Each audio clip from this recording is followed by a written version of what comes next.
New. Hello, everyone. Lovely seeing you. Hope today's going well for you. What is up? What is good? Have you had a good day since last we were together? Feel free to tell stories and introduce yourselves to one another while I fix the green screen. I've got to say, one reason I'd love to leave Japan is the green screen trouble. The amount of time I spend on this thing, too high. In the last house, we actually had painted a wall green. The green wall never moved. It was great. But, one moment. Will that remedy all issues? Not all issues. One more time. We good? Alright, as long as it does not move at all, there's no stiff breeze, I think we're fine. Visiting the green screen friend's never a big problem. The reason it's a problem is inevitably what it means is I bumped into it at some point while getting ready in the morning. And so there's always this moment of profound frustration, not only if I bumped my shin, but also I know I've got to deal with the green screen again. But all good, all good. All good indeed. Friends, a good day on stream yesterday. Had a lot of fun with it. Today, more Victoria 3. That Victoria 3 is going to be a brand new start. I do believe the Indian Territory playthrough we are doing is salvageable, but I don't care to sit and wait while it salvages itself. So I'll do a new Victoria 3 playthrough today. Haven't decided what yet. We'll look at the achievements together and hopefully figure it out, but I always enjoy V3 so much. It's a game that the time just flies by while playing. I don't know why. Like I said many times before, for me, among the different Paradox games, it has the most satisfying game loop. Check on this, build this, add this, look here, just feels very, very nice indeed. Hello to you, Unnamed Comet, good seeing you today, Pepper. Hello, Lord Rargasm, I hope you're doing well on this lovely day. Tonto, thank you for the resubscription, that's for 10 total months. Thank you very much indeed. Hello to you today, Dogs. Hello, Flu. What's up, Janopolis? Welcome in today, Game Urchin. Hello, Steve. Hello, Strawberry Chemist. Strawberry Chemist, you ordered your Hobonichi from a local store. Yeah. Probably the import cost right now on buying Japanese notebooks is a little higher than you'd like it to be. I'm glad you got your notebook, though. I hope it makes you very happy. Are you a person who does a lot of organizing? A lot of, here's what I did today? Do you put stamps in it? Or is it just a place to write things down? Nam so badly wants to be a person who does all the organizing and uses all the different stamps and like washi paper, all the rest, but she doesn't have time for it, unfortunately. Pharaoh, welcome. Bellic, hello. Dogberry, good seeing you. Marks, what's up? Nalfine, welcome. Have I started playing EU4? Dogs, I've played a little EU4. I'm not very good at it, but we will be doing EU4 at some point, probably in October. We'll see. Depends very much on other things in life, but yeah, EU4 into EU5 should be a very good time indeed. I think you're right, Commander Keen. I've never thought about it that way. But you're right. I don't really like playing conquering playthroughs. I like making people's lives better. You're absolutely right. May I raise people's salaries so they can buy themselves a car? Wouldn't that be pleasant? You're not wrong about this. I had never thought about that way before. But yeah, I think the number going up, I'm proudest of every time, is standard of living. And if I'm playing in a society where my goal is not improving standard of living, what's the point in some sense? You're exactly right on that one. Thank you for thinking of it that way indeed. Strawberry Chemist, for you, you write a page every day in a journal for 5 years now. That's very cool. Some years ago, I lived in a monastery for a while, and my favorite part of the day there was the end-of-day meditation and reflection portion. I sat down and just journaled on the day, what I was thinking about, what I was reading. It's a really good practice for me. It's something I've said I should probably do out here in ordinary secular life, but just don't make the time for it. Like everything else I say I should do, it's just a matter of allocating time. And that's the truth for all of us, I know, all the way. EU is for wide as Victoria 3 is too tall. Darbra, I think you're right. The expansionistic playthrough in EU4, it is the game of colonization, and, fine. I think if I want to do my colonization, I'll just play Victoria 3, play some Vikings, and import the good word of Olav across the world. Yeah, the EU4 period just doesn't appeal to me as much as any of the others. I don't know why that is, but don't worry, EU5 will save everything, or maybe on EU5 release day we should play something else as protest. EU2. Can I play that still? Is EU1 a thing? Did any of you play the old ones? Cause man, I sure do think it'd be terrible to play those on stream. I'd be so used to all the quality of life improvements through the many, many years, and CK3, maybe. I'm not sure I've heard of that game before. CK what? No, we'll play it eventually, I suspect. There's a new content patch coming out at some point, and we'll definitely play it when that goes. You served with a guy back who played EU1. I mean, we could try it, you know, in celebration of EU5 coming out, we could play through all of the EUs. I'm actually curious now how expensive they are. If I were to go out there and purchase, let's go to Steam, here we go. Steam community, I need the store, please. All right, I bought the very first Europa Universalis. It only showed me back to 3 right now. Are the older ones around here? EU4.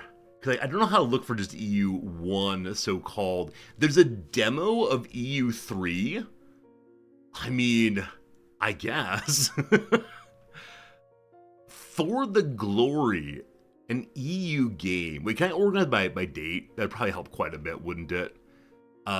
Sort by release date. There we go. That's 2024. The scroll, and here we go. So EU Rome Gold. Is this the oldest of them, my friends? 2008. I don't know. Maybe try the Paradox store. Let's see. Buy Europa Universalis, the first one. Oh man, I made Paradox has it. Maybe Good Old Games. Here we go. Good Old Game saves the day yet again. $1.49. Oh yes. I see the map. I see the map, my friends. Oh gosh. Yeah, I have vague understanding of how to play EU4. This would be a real treat. Alright, so it's $1.49 for the first EU. EU2. Oh, there's a buy series button. We can get up through For the Glory and Rome for $11.95. Holy moly. Is this how we should spend our October? Playing through the entire series? A Sweden playthrough of every single one of them. This is very silly in some measure, but could also be profoundly fun. We'll see. I'll think about it. No, we shouldn't do it. Wait, why not? Well, why not? Why would you say no so firmly? Just play CK1. Whenever CK, what number 4 comes out, I'll then do that. EU-tober. Wait, Octuber. Wait, what? EU5 release day is November 4th, so it really is October. Huh. I'll think about it. It might be a very silly day if nothing else. I can swear that we're going to play for the entire month nothing but the EUs, and then I'll get very bored and frustrated on the first day and do something else instead. Yeah, it could be fun. I mean, as always, I'm interested in how games develop over time. Now, it's always unfortunate when one has played the later game before the first game, because you'll have certain assumptions about how the first game should work, but you know, I'll think about it. I'll think about it for sure. Other than that, what do I have for you? Not too much. Happy to report all the students came back for the second session of class. Unfortunately, they're doing the standard thing in which some of them are very, very nervous to share anything. They're doing so well in their small groups, chit-chatting about this and that, thinking about the ideas, coming up with great answers to the questions. I walk around, I listen to them, I spur them on in conversation, but the moment we return back to the larger group and I say, hey, who wants to report out what they talked about? Or, hey, what do you think about this question I gave you? Dead silence. It's a strange thing. And I hate cold calling, but we'll work on it. This is the every single semester struggle, and so it'll be good. Like I said, though, I'm very happy with these students. They are, attentive and wanting to share and work together. There's one older student. She's Omani, which is delightful, and she is she's just a little older, like I said, so knows what she wants out of school, and so she's working so hard and wants to go deep. And I think when her classmates are a little bit shyer, it's very hard for her. But oh well, oh well. Yeah. Other than that, not much going on. Slept well last night. I ended the stream a little early yesterday because I wasn't feeling great, but we're back to full health. I found myself a first aid kit, or more rightly, I've been playing a Shadows of Mordor.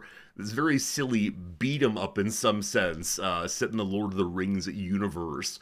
And there are a number of ways to heal yourself, one of which is finding herbs. It does not matter what kind of herb it is, and indeed there are very many of them. And so any herb you pick up heals you to full life. It's very strange. You can also heal up with certain abilities, like defeat a boss character, full life. It's a silly little game. I'm getting very little out of it story-wise, but it's just fun to run around and defeat the forces of evil. When I was a kid, that's all I wanted. I wanted the good guys, I wanted the bad guys, I wanted to be one of the good guys and stop the bad guys. Everything felt much simpler back then. Luckily, in the Lord of the Rings universe, it seems like you can have just that. What a great epic, what a great saga, what a great fun. Hello Putzer, good seeing you. That's one of your perennial games. I definitely get it. I get how it's a game you can come back to over and over again because it doesn't ask that much of you. It really is a, somewhat arcadey game at times. You push the left click to attack, the right click to parry. Left click, right click, occasionally roll away. All fine. In some ways, it appears to mimic certain elements of Dark Souls, as far as rolling at the right time, but it's such a basic, easy, brain-dead kind of way. Anyway, I think it might be on sale right now, or fairly inexpensive. Shadow of Mordor, recommended if you're not feeling strategy-y on a given day. Okay, I think that's all I have to share with you today. Is that true?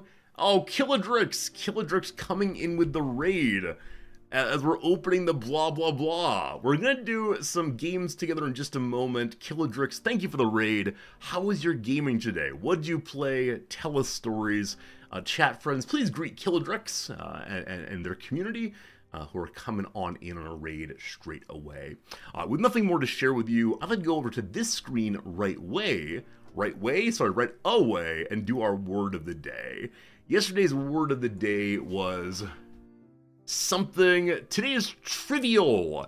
Do you know the word trivial? Tell me what you got. Possible hello.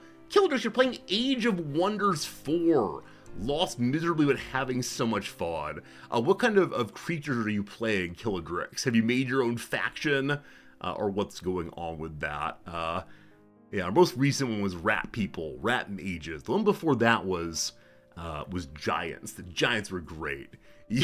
You know this, but is it worth telling me? Well done knowing triviality through and through. Also, why is the music so quiet? My apologies. My background music to keep me company in between the words. Hey, Porgs in space, welcome. How is space today? Alright, here we go. Let's learn things together.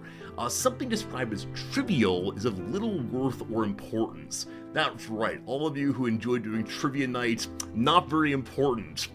As I've mentioned before, my standard trivia team name rather, is based on the etymology of trivia. We'll see if we get there in a moment. Here's an example for you for now. Although her parents initially dismissed her love of pop, I clicked the wrong button, sorry, her love of pop as a trivial matter, it became clear she applied to colleges with strong popular music programs that much of her life was going to be dedicated to it. I've never taught at a college with popular music programs. What does this mean? Would this be like the analysis of popular music? Let me write a thesis on the meaning of Taylor Swift's "Ura," or is it instead, rock and roll? We teach you how to bang the drum. Again, I've never had that kind of program. I've had various music programs meant to teach people to be music teachers or to support people in their attempt to become professional musicians or composers, but never pop music per se. You're sure college is somewhere. You might be wrong about that. Or sorry, I misread there. You might be right about that, that some college somewhere does it. For a while there, wasn't there a college that was teaching StarCraft, I believe? Is this true? No. Okay, 1 second. I'm nearly certain. Yes. University of California at Berkeley in 2009. So it was taught a long time ago. But yeah, I believe it's the case that it used StarCraft as a way of identifying certain elements of game design, game theory, and so on. You can see right here. I think that's super interesting. I think it's easy to mock from the outside.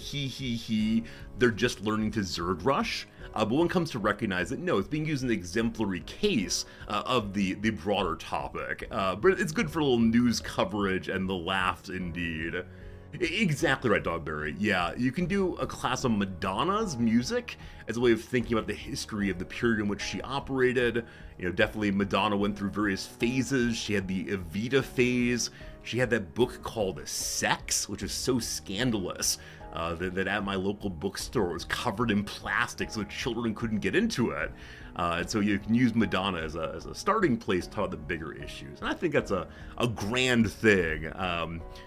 Yeah. I mean, my field occasionally will take some signal issue, like I don't know, what's the point? What is the meaning of all of this? And then use that for other topics beyond. And often it ties into pop media in some way. Anyway, enough about that. Why am I here? Right, we're doing the word of the day. Yes. All right. When English speakers adopted the word trivial from the Latin word trivialis in the 16th century, they used it to mean just what Latin ancestors meant, found everywhere or commonplace. But the source of trivialis is about something more specific. Trivium, from tri meaning three, and via meaning way, meaning a crossroads, a place where the three roads meet. The link between the two presumably has to do with the commonplace sorts of things a person's likely to encounter at the busy crossroads. It's stopping and chatting and so on. Today, the English word typically describes something barely worth mentioning. Such judgments are, of course, subjective. Feel free to mention this bit of trivia to anyone and everyone who crosses your path. I will now mention, as I've mentioned before, friends, what is my trivia team name that I use at bar trivia, and literally no one has ever gotten the joke without me explaining it. The trivia team name I use is Here for the Three-Way. Children, this means nothing, don't you worry. And no one gets it. They find it very offensive and strange. Oh, man, a trivia joke at trivia night makes me very happy. Anyway, test your vocabulary. What tuberous, two-way term, usually plural, is used to describe something of little worth or importance? Tuberous, two-word term. So tuberous makes me think of potatoes and such. Parsnips, turnips. Small potatoes. Good call. Small potatoes. Something unimportant to that. Well done, Razor and Radicus. All the way, good job. Of trivial importance or worth, used in plural but singular plural in constructions. A small potato meaning it's not worth small potatoes usually. That said, haven't small potatoes become fancy recently? Yeah, like those, what are called, new potatoes maybe? 1831 is the origin of this phrase.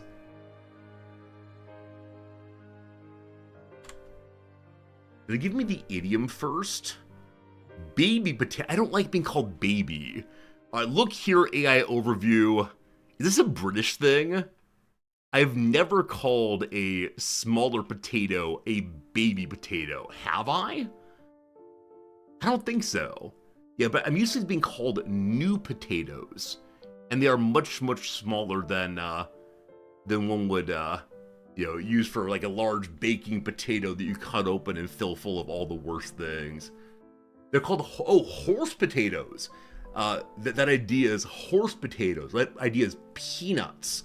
So Lord Rargasm, I think of peanuts as a measure of worth, like financial worth. This job pays peanuts. I can't imagine saying to someone, your idea is peanuts. Where your idea is small potatoes, I could make sense of, namely you're thinking in a way that's not worth our time. It is baby potatoes in the US also. No, I don't think I've ever used baby potatoes. I might be wrong. Small Potatoes is a very sweet TV show. Yeah. It's about like teaching children lessons. It's kind of like VeggieTales in a secular mode. I have a friend who is an ex-girlfriend who hates me. Hate's too strong. Ex-girlfriend who I had a disagreement with at the end, who was a consultant on this program back in the day. So anyway, Small Potatoes, definitely worth watching.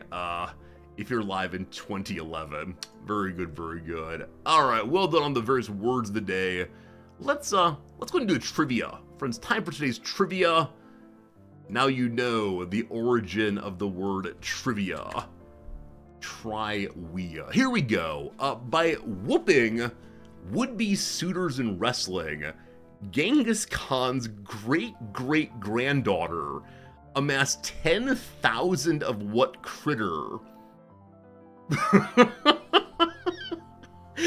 Is this true? Is this true that one determined a worthy romantic partner by wrestling in this culture? I assume it's either horses or cows, is my suspicion, given what I know of my Genghis Khan playthrough of CK3. I'm gonna say cow. If it's like lizards, I'll be very upset at. It's not. It's not. More than 5,000 years ago, people in modern-day Central Asia domesticated what pack animal that's been drawn on many a middle school folder? I was thinking the yak, but with Central Asia. Pack animal. The donkey. What do middle schoolers draw these days? Like, we drew the cool S. I'm sure you know the cool S.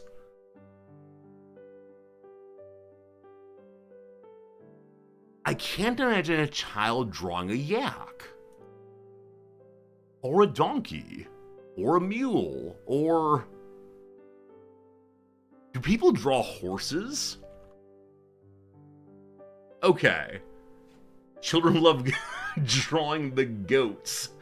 I love it. You know the cool S, or as long as you know the cool S, is all good. Alright, so 10,000 horses. That's amazing. It's absolutely amazing that she beat up her suitors. Is this how romance works these days too? Those of you who work with the youth, when you see them like getting a little bit moon-eyed, a little dreamy, is the next step up they wrestle? I don't know. That's weird. Next up. South of Phong province, the famous Isle of Phuket, I believe, marks the southwest tip of the Phong Nha what? This is in Thailand, I believe. I'm gonna say archipelago, but I'm not sure this is right. I think it's spelled this way. Pel-igo.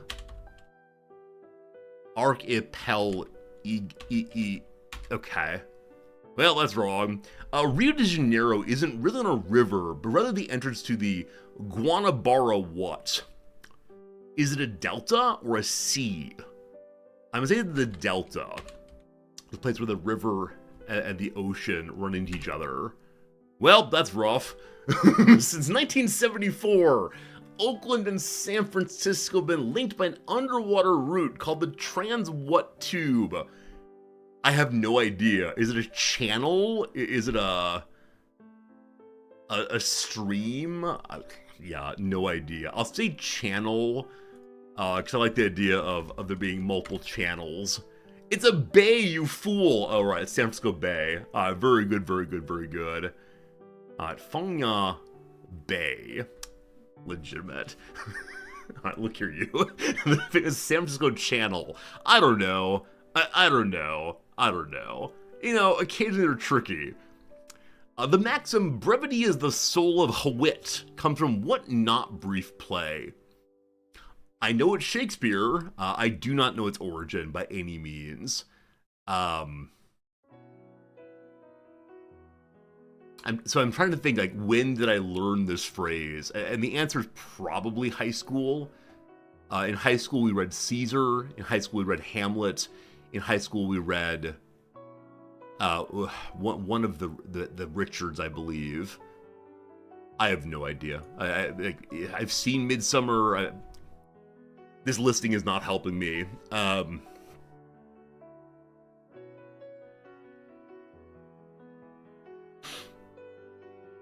know where discretion's the better part of valor comes from. Comes from Falstaff pretending to be dead on a battlefield instead of fighting. I'm saying Hamlet, but that's wrong, actually. Alright, very good. Very good, very good, very good, very good. We all said Hamlet. Hey, well done. Anyone who guessed said Hamlet indeed. Well done indeed. Alright, number 4. What Texan got an Emmy nod as McCain campaign strategist Steve Schmidt in the 2012 HBO movie Game Change? That's very specific. Because it's not just who looks like John McCain, it's who looks like Steve Schmidt. I have no idea. Leaving out the John of John McCain makes me wonder if this person's name is John something.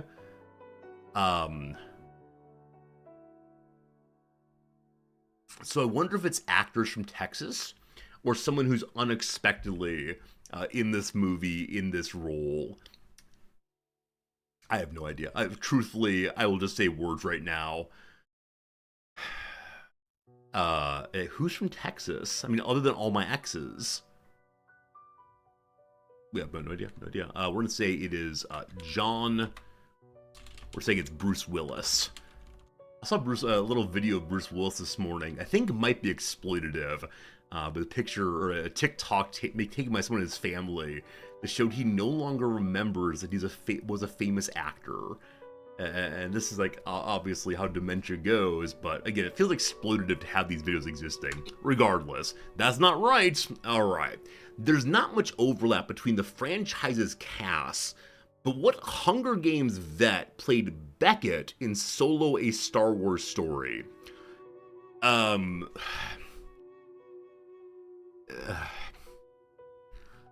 trying to remember the main character's actress's name. Her name is Katniss in the movie. This is my weakest category, of course. We're going to say it is Jean-Claude Van Damme. Am I right? Oh, guess not. Soon after White Men Can't Jump, the subway heist film Money Train reunited with Wesley Snipes with what actor who isn't made out of pine? There's someone named like Chris Pine, I believe. There's John Prine. Yeah, I have genuinely no idea. I'm guessing it's some other tree-like name, like I don't know. Ol Hickory. It's that actor Ol Hickory. Who on earth is it? Woody Harrelson. There you go. If they would have mentioned True Detective, I would have gotten it. Or, of course, what, Cheers? He's on Cheers, right? Is that right? Maybe. Drek, good seeing ya. How's it going? Hope today's good for you. My wife and I joked about you yesterday. We were talking about, where we should live next, and I made an argument in favor of Pittsburgh for you, but she's not on board quite yet. I'll keep it up. Final one. In 2012, the country singer Thomas Rhett put out a single about enjoying what beverage with Jesus? Alright, I want a lemonade with my Lord. I want that sugar with my Savior. I have no idea. I would like to have a brewski with the Lord. No good. In 1988, Hank Williams' both junior and senior getting tears in what beverage? Isn't it just tears in my beers? There you go. There you go, team. It really was beer all the way through. All right. A rough day in Resortyville. This is our second rough day in a row. Is gin and juice. A challenge that? Wait, why do I challenge this? Oh, because I had brewski. Okay. No, I'm not going to challenge it. I agree this is a joke for beers, or a joking name for beers, and I could probably make a strong argument about how they're disadvantaging my Rust Belt culture. We working people do not call drinks beer. We say, hey, throw me a brewski. As a proud Polish person. All right, how was today? Yeah, second day of below average. Brutal. So the Bay thing, a large portion of us did not get.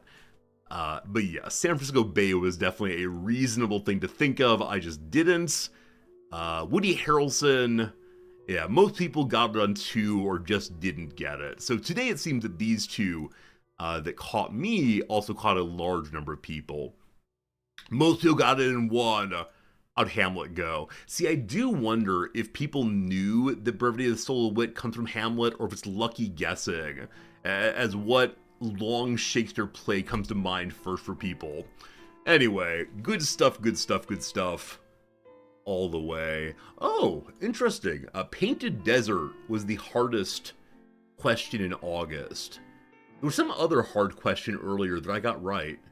This one I definitely missed. No one knows what Painted Desert.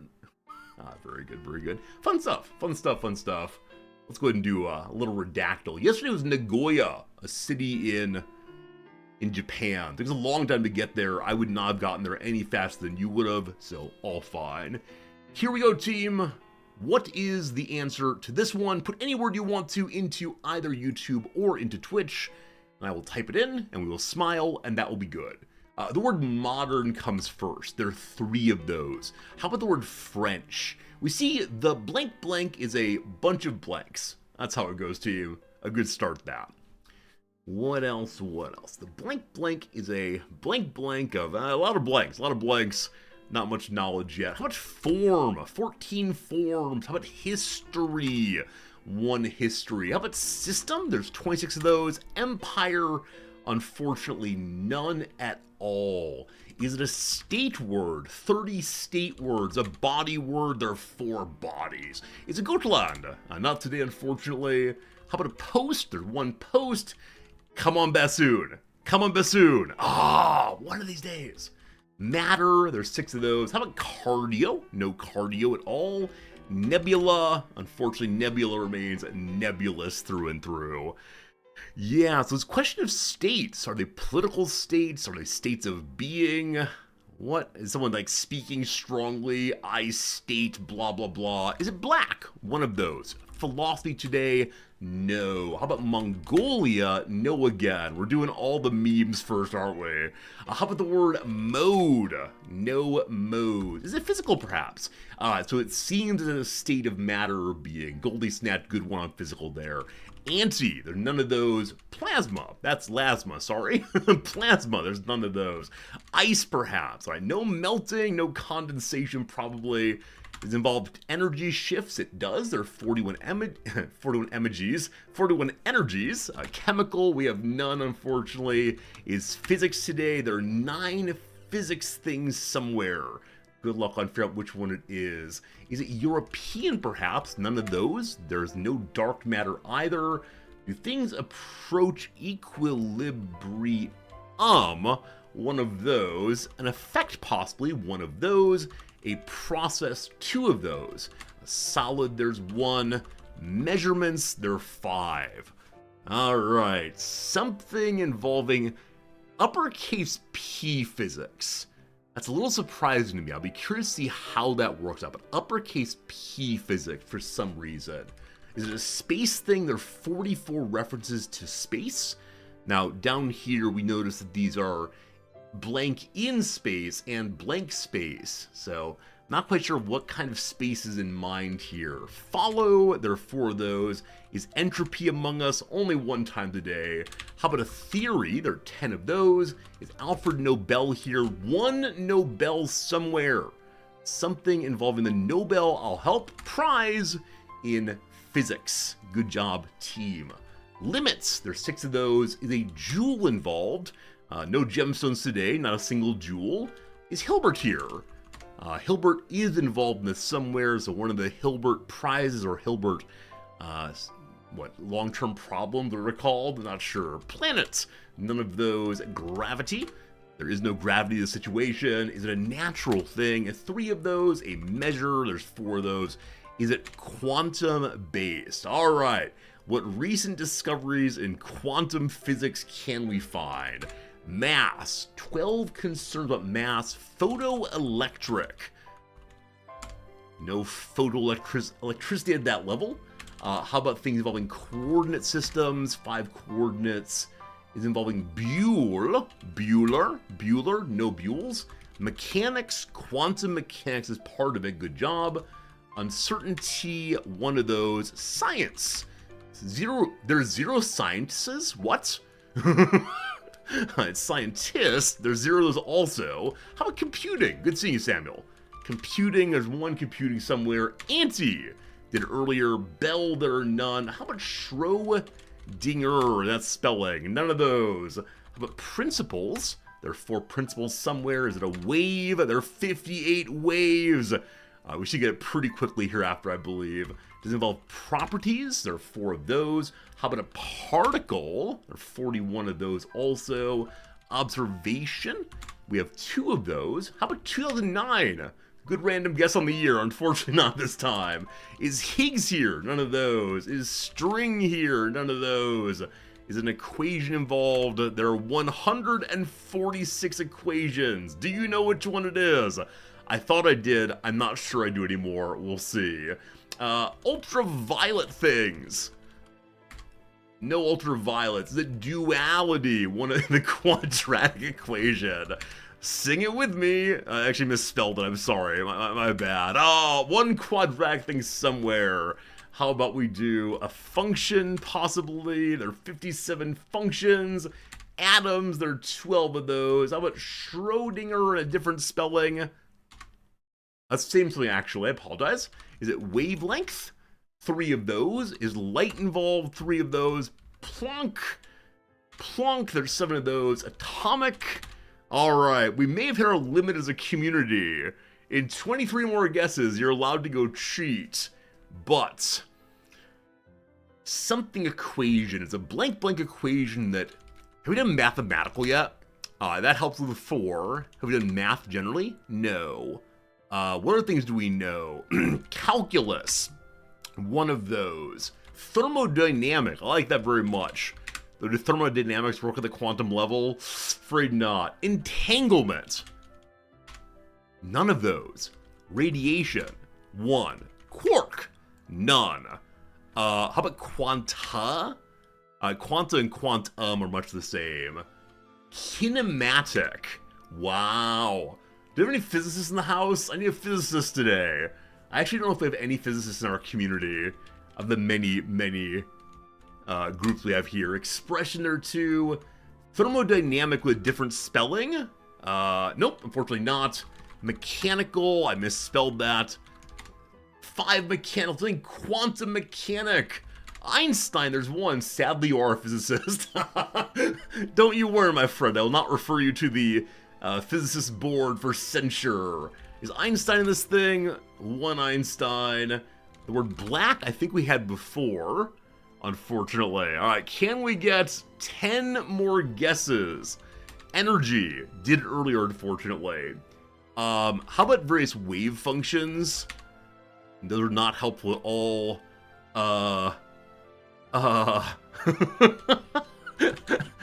Well, I read a book on quantum physics one time. You want Schrödinger with the fun diaeresis thing?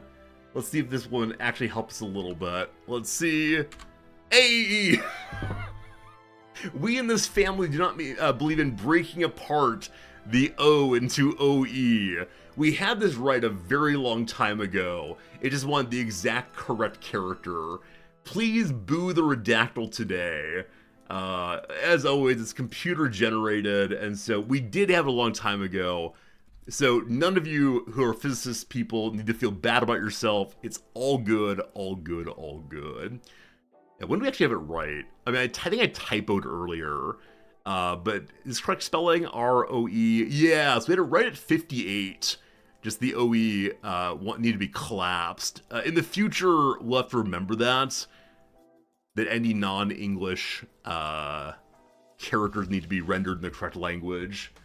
Boo indeed. Boo indeed. The Schrödinger equation is a partial differential equation that governs the wave function of a non-relativistic quantum mechanical system. Its discovery was a significant landmark in the development of quantum mechanics. It's named after Erwin Schrödinger, an Austrian physicist who postulated the equation in 1925, published it in 26, forming the basis of the work that resulted in the Nobel Prize in Physics in 1933. A lot more to read here, and I probably don't understand any of it. Behold, math. My wife just sent me a text that ended with, "This may make for an interesting conversation with chat." My wife's thinking of you all. I just saw an ad for a Switch 2 game called Drag and Drive. It's wheelchair basketball with Switch controllers.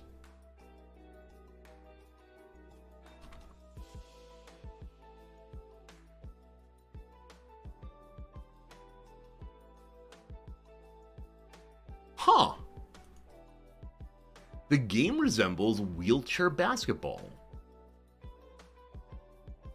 I guess it's easier to model wheelchair movements than walking movements with the Switch controller. Fascinating. Fascinating. I wonder how this will work. I mean, obviously the analog I think of right away is Rocket League. Okay, so you have the two controller things. There's a big area, so an area in Shibuya, the big, tourist and commercial center I live near, that often has new games that you can go and try. They put them on the big screen. You can play them for 15 minutes, and people stand in a long line for their 15 minutes. And after they're done playing it, you have to walk to the back of the line and wait again. It's often, a combination of children and like middle-aged men and everyone in between.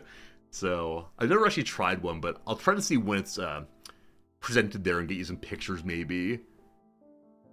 Oh, it's already released. Never mind. In that case, it won't be shown there. Oh. Yeah. It's not about modeling movements, like using the new mouse feature. Oh, okay. So you use the right hand here to move the word vehicle feels ridiculous, but to move your vehicle, and then the left hand to engage in shooting and motioning and so on. Have any of you played it yet? Have any of y'all played this thing yet? Because I wonder how it is. I mean, it seems somewhat innovative. It's cool it represents people with mobility disabilities like few games do. Yeah. I mean, the worry, of course, is that wheelchair life is just thought of as driving on a car, right? Things like I mean, number one, they're robots. Number two, you get like super turbo mode. And so I don't know if the people who use wheelchairs would look at this and say, that's not my experience at all. Or if instead, it's a step in the right direction, possibly. It's interesting. It's interesting to see what comes of it. I'm sure there's been discussion in various disability first journals, if not there will be. 16% recommended. Well. Nintendo's twitchy yet shallow basketballer, which feels like a tech demo. So the titles here seem to indicate that it really is about using the mouse controls on the Switch. So until this moment, I actually didn't realize the Switch had mouse controls. And, yeah. I wonder if it's the first step to bringing Paradox games to the Switch. Something like that. Alright, Noms will be delighted that we talked about a topic that she brought up. I'll let her know after stream. Also, I forgot one thing for show and tell. I'll go and bring this up as we begin working on the Redactyl in a moment, or the Rizdactyl in a moment.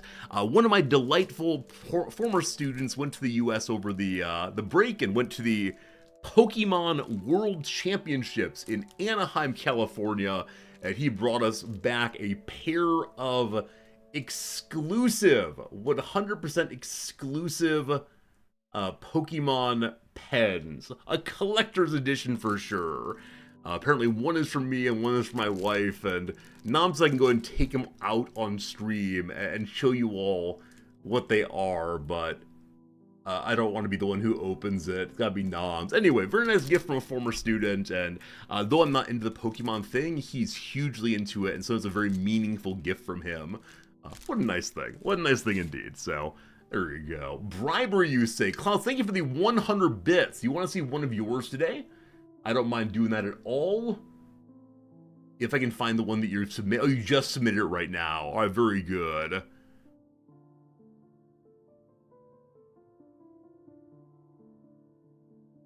I don't mind doing this one. I don't know enough about it to give great answers, but I will try my best anyway.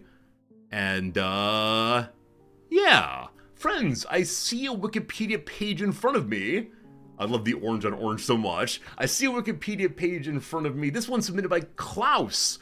And Klaus generously gave me 100 bits to do his, and I will always do anything for money because I'm a complete sellout. Here we go, here we go, here we go. Is it a bassoon? It is not a bassoon, unfortunately. Is it a person? It is a person. Would a Burma exposed to a flame insofar as people do? Absolutely. A place? No. Is this a French thing? It's not a French thing. Is it a woman? It's not a woman this time. No. No. Are they alive? They're not alive. No. I'm gonna go and grab a jacket back in 30 seconds at most. Sure. I'll wear the Obama-esque lighter colored jacket today, all fine. Are they European? No. Do they live before 1400? No. Are they relevant to the arts? Yes, indeed they are. Are they from the Western Hemisphere? Yes, indeed they are. Are they African? They're not. Were they alive after 2000? They were. Would I describe them as cuddly? For the right person, this person is cuddly, or was cuddly. But I don't think for everyone. I would not believe approaching this person and saying, hey, can we have a cuddle? That they would say yes about that. So no cuddling with me, at least. Were they an actor? Yes. Were they American? In some sense, yes. Asian? No. Southern Hemisphere? No. See, all these questions are meant to shame you, Klaus. They're meant to say, look at you choosing someone from the Western Hemisphere who's not a woman. Shame on Klaus. Was he a comedian? I don't believe so. Is it Resorty? No. Were they primarily a film actor? Yes, I believe so. Yes, I believe so. Are they most known for a single piece of work? No.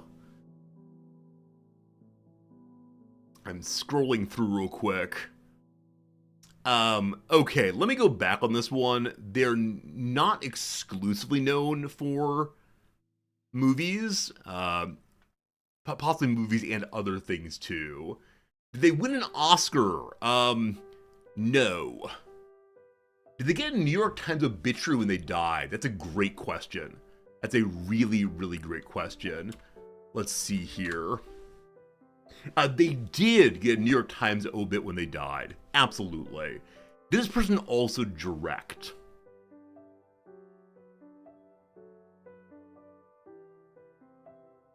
No. No, they did not. Patrick Swayze, no. Only Antarctica's left. This person's American in some sense. They're definitely an American person. in some sense. Do they have a rugged jawline? Rugged? No, I would not say this person is a leading man who spends way too much time in the gym and way too much money on what's called gear. Sure. Is it John Candy? It's not John Candy. Do they die before 2000? No. Do they have dual citizenship?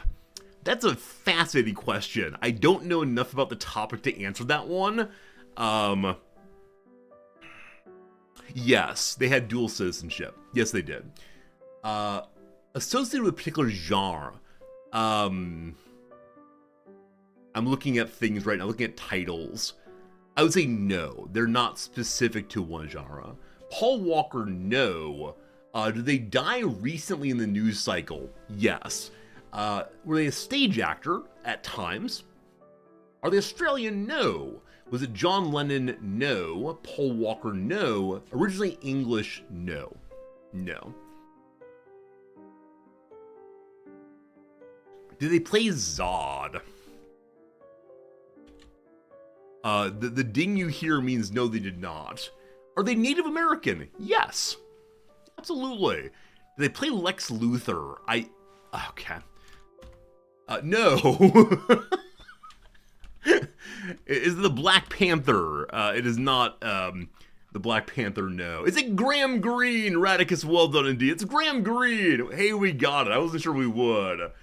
Good job indeed to Klaus on that one. Graham Greene, a Canadian First Nations Oneida actor. Yeah, the issue is what does citizenship mean? He's dual nationality at least. I just don't know how Canada thinks about citizenship with respect to First Nations people. And so, who knows. Anyway, he was in Dances with Wolves, got an Academy Award nomination for that. Also Thunderheart, Maverick, Die Hard with a Vengeance, The Green Mile, Skins, etc. We can see him in later life down here. There he is, Graham Greene. This is not a person who, came first to mind for me. I don't know that I would be able to name this person. In part because I never saw Dances with Wolves, frankly. But there you go. You love this guy. Fantastic. Glad to bring a positive moment to mind for you all. Very good, Klaus. Thank you for the submission. Thank you for the bribery. All very good of you. I suppose I could also be bribed to skip the Rizdactyl part of the show. Maybe. Alright, I'm gonna go and do one submitted by our friend, All Eyes on Me. Give me a second to decide which one though. Alright, we're gonna do this one. Let me tell you directly, this is one I don't know enough about to say much. We'll see what happens. Friends, I see a Wikipedia page upon the screen. I'm interested for you giving me a yes/no question. Oh, Olditansish, I don't mean our First Nations people, citizens of Canada. I mean, do they also maintain a citizenship in their nation? Like, is there still a sovereignty of First Nations people in Canada? In the way the US sort of has dual sovereignty? I'm not sure. How do you submit an entry for this? Megalonyx, the best way is on Discord. Send me a private message. But if you're not a Discord person, send me a message on Twitch or possibly an email at resorty@gmail.com. There you go. Can you touch this thing? No. Are they a person? No. Is it a place? No. There we go. Good start. Know about everything. All right. Is it a concept? I'm gonna say no, though it is. Would it burn exposed to a flame? No. Is it French? No. Is it an organization? I'm gonna say yes to that, but not in the way you meant. Was it a war? It was not a war. Is it an event? Yes. It is an event, yes. Is it part of a published work? No. Would it be discussed in high school classrooms? It could be, sure. Science, yes. Is it an abstract idea? Not really, no. Are people a part of it? In the sense that we need to, like, never mind. Maybe. Are people part of it? Maybe. Is it related to the 2008 financial crash? No. Is it a natural disaster? No. Has anyone died of it? I think my sense is no on that one, but I don't know enough about history. Did it occur before 1900? Presumably yes. Presumably yes. Is this yours? It is yours, yes. Yes, it is yours. One of yours. Did it exist before 1400? Yes. Is it unique? No. Is it a recurring event? Yes. Yes. I'm sorry if I missed any questions. Quite a few came in a hurry. I think I see them all, but if I missed yours, feel free to re-ask. I'll do my best to help out. Is it Halley's Comet? It is not Halley's Comet. Is it still going? Yes.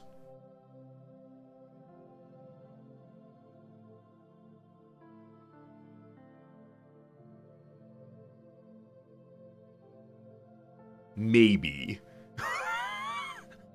The Wikipedia suggests that it is ongoing. Maybe. Maybe. Is it religious? It could be, but no. Is on Earth? No. Hey, Jim, good seeing you. Hope the field hockey's going well, my friend. Good to see you as always. Is it a natural phenomena? Yeah, in some sense, yes. Is it something that occurs when the Moon-Earth system? No. Does it involve the stars? No, but you could imagine the Greeks thinking it did. We'll say. Yeah, but not just in the moon. Well, there's an awkward part of this question I don't know how to think about for our purposes. Is it celebrated? I mean, sure, absolutely. Is it an eclipse? It's not an eclipse, no. The word celebration's a strange phrase, but sure. Is it the pantheon of the gods? No. Is it I don't know how to say that word, but yes it is. Is it planetary alignment? That's gonna be good enough for us. Good job indeed, good job indeed. Friends, it's the planetary parade. The issue is, do we need an observer, namely us, to acknowledge this thing is happening? It occurs when multiple planets in the solar system appears close together in the night sky, visible at the same time from the Earth. Look, the planets. The planets are all hanging out in a nice little arc there. We must be the real center of the universe if they're all cycling about us. Thank goodness for special creation. That's nice. That's nice. Merkur. Mond. Huh. Fun. I don't know how to say this word. I do know of this thing. It's a union of the various oh gosh. Yeah, Mark, it's an organization of planets, not an organization of people or efforts. But there you go, there you go. Harmonic convergence. What a fun name. Yeah, I think this kind of thing is delightful because from one perspective, let's say like the perspective of the objective observer in Nowhere Land, this is nothing special, right? The planets are always lined up in some sense. But for us on Earth, this is profoundly special. Ooh, look where they are for us. And, you know, I think people celebrate this because it's a neat astronomical occurrence. There are people who probably plan to take pictures around it and so on. But, yeah, good job, team. Good job, team. All right, we've done 2 of those. We've talked about potatoes today. We talked about... I'm going to take a vote on this. Now that many of you are here, as many of you know, EU5 is coming out in November. So I had the thought earlier, in October, should we go through and play all of the EU games? Starting with EU1 from, I don't know, 1974, from 2001. Would it be at least interesting to, this is not a guarantee, but October equals EU-tober. Sure sounds fun. No sounds lame. I don't care. Alright, friends, if you'd please vote. I'm just curious what you think.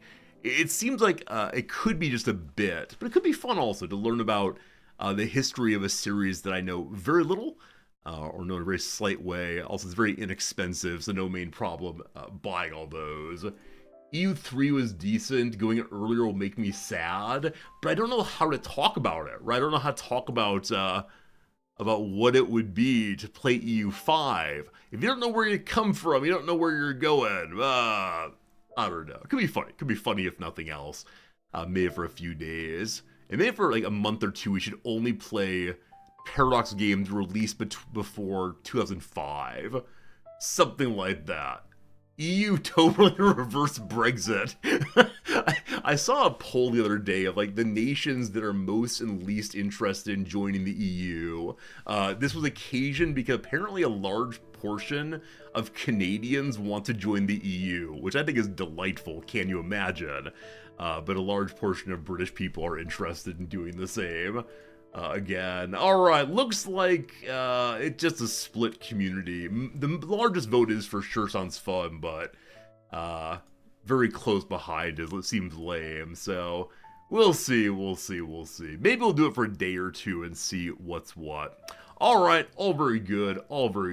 Let's go ahead and do a little bit of changing the screen over to... I forgot I had the smile up. Do I leave the smile up for another day? I don't know why the smile appeared. You know what? Until I'm annoyed with the game, I'll put the smile away. Alright, let's go and change directories and figure out what on earth we're going to play today. Why was the smile there? Because I discovered that I had it saved, and I didn't know why I'd had it saved, and so it seemed fun just to push the button and see what happens. I have a variety of pictures saved, like, what is this thing here? Image 3. Yeah, the end of the Australia playthrough. Why do I have that saved there? For no good reason. Yeah, very strange stuff. How'd the Indian run end? It actually hasn't ended. I've upset the economy a little bit, and our interest rates are possibly higher than I could pay off in any reasonable period of time. I'll bring it up so we can discuss it. Because there is a way out of this one. I think it's be very, very boring. It's the kind of thing that I would possibly have on like my third screen while I'm doing something else, because, yeah. We began industrializing pretty well. We managed to change our tax policy over to a tax policy that lowered standard of living overall. We're still very, very high indeed.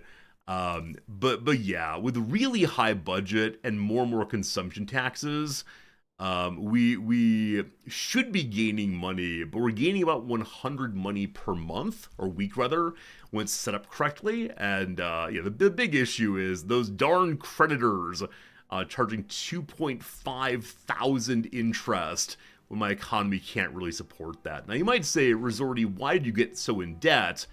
And that's a fine question too. There's small things we can do, like disbanding the army, but at this point, probably not. You voted do-over? You think so? You think a do-over would be good? I'm not sure how much I learned, other than the importance of colonizing the Comanche, and yeah, what else did I do? I don't know.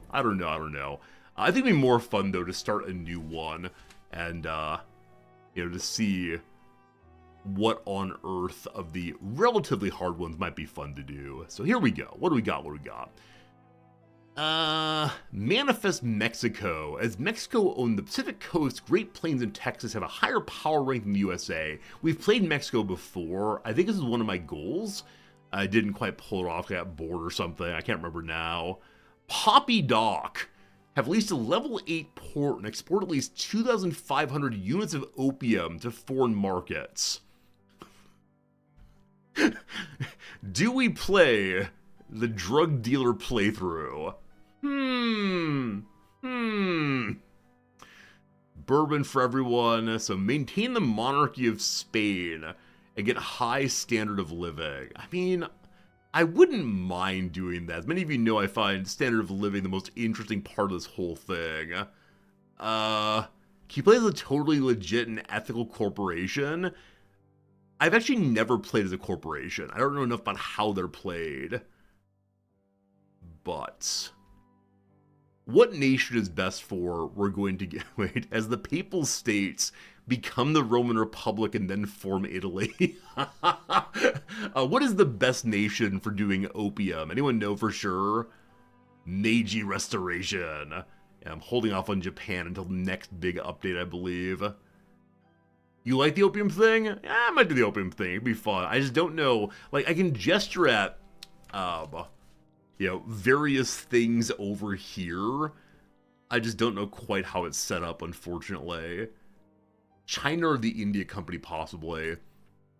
I've never played as China. I guess we could finally have a China playthrough. I don't know anything about the history of... Not nothing. I know very little about the history of China in this period. So, I guess we can just load it up and see what happens. Does France have a command economy? Have the Paris Commune succeed? Oh, if only. If only. There's a great book about the Paris Commune called... I don't remember. Afghanistan has a lot of opium? Yeah.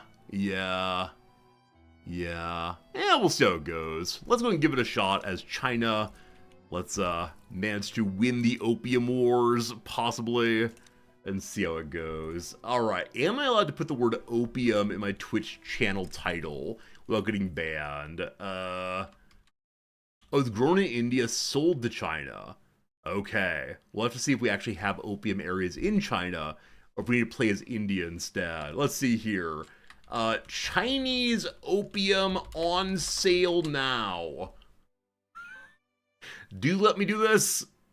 Oh my gosh, they let me use that title. I'm gonna get banned for sure. Alright, give me a standard game. Let's get this thing started all the way. Alright. Let me change the YouTube title also. YouTube title, I'm just going to say China playthrough, and that's good enough for me. Alright, China playthrough. Hello, YouTube viewers. Thanks for being here. Hope things are good for you, as always, and hope everyone's having a good day all the way through. Alright, again, I've never ever played... Have I played in Asia at all? I mean, we played as Australia. We also played as... We may have played as part of the Raj. Was that in this game? No, those are Hearts of Iron, wasn't it? Hearts of Iron, we played as India and tried to find liberation. Okay.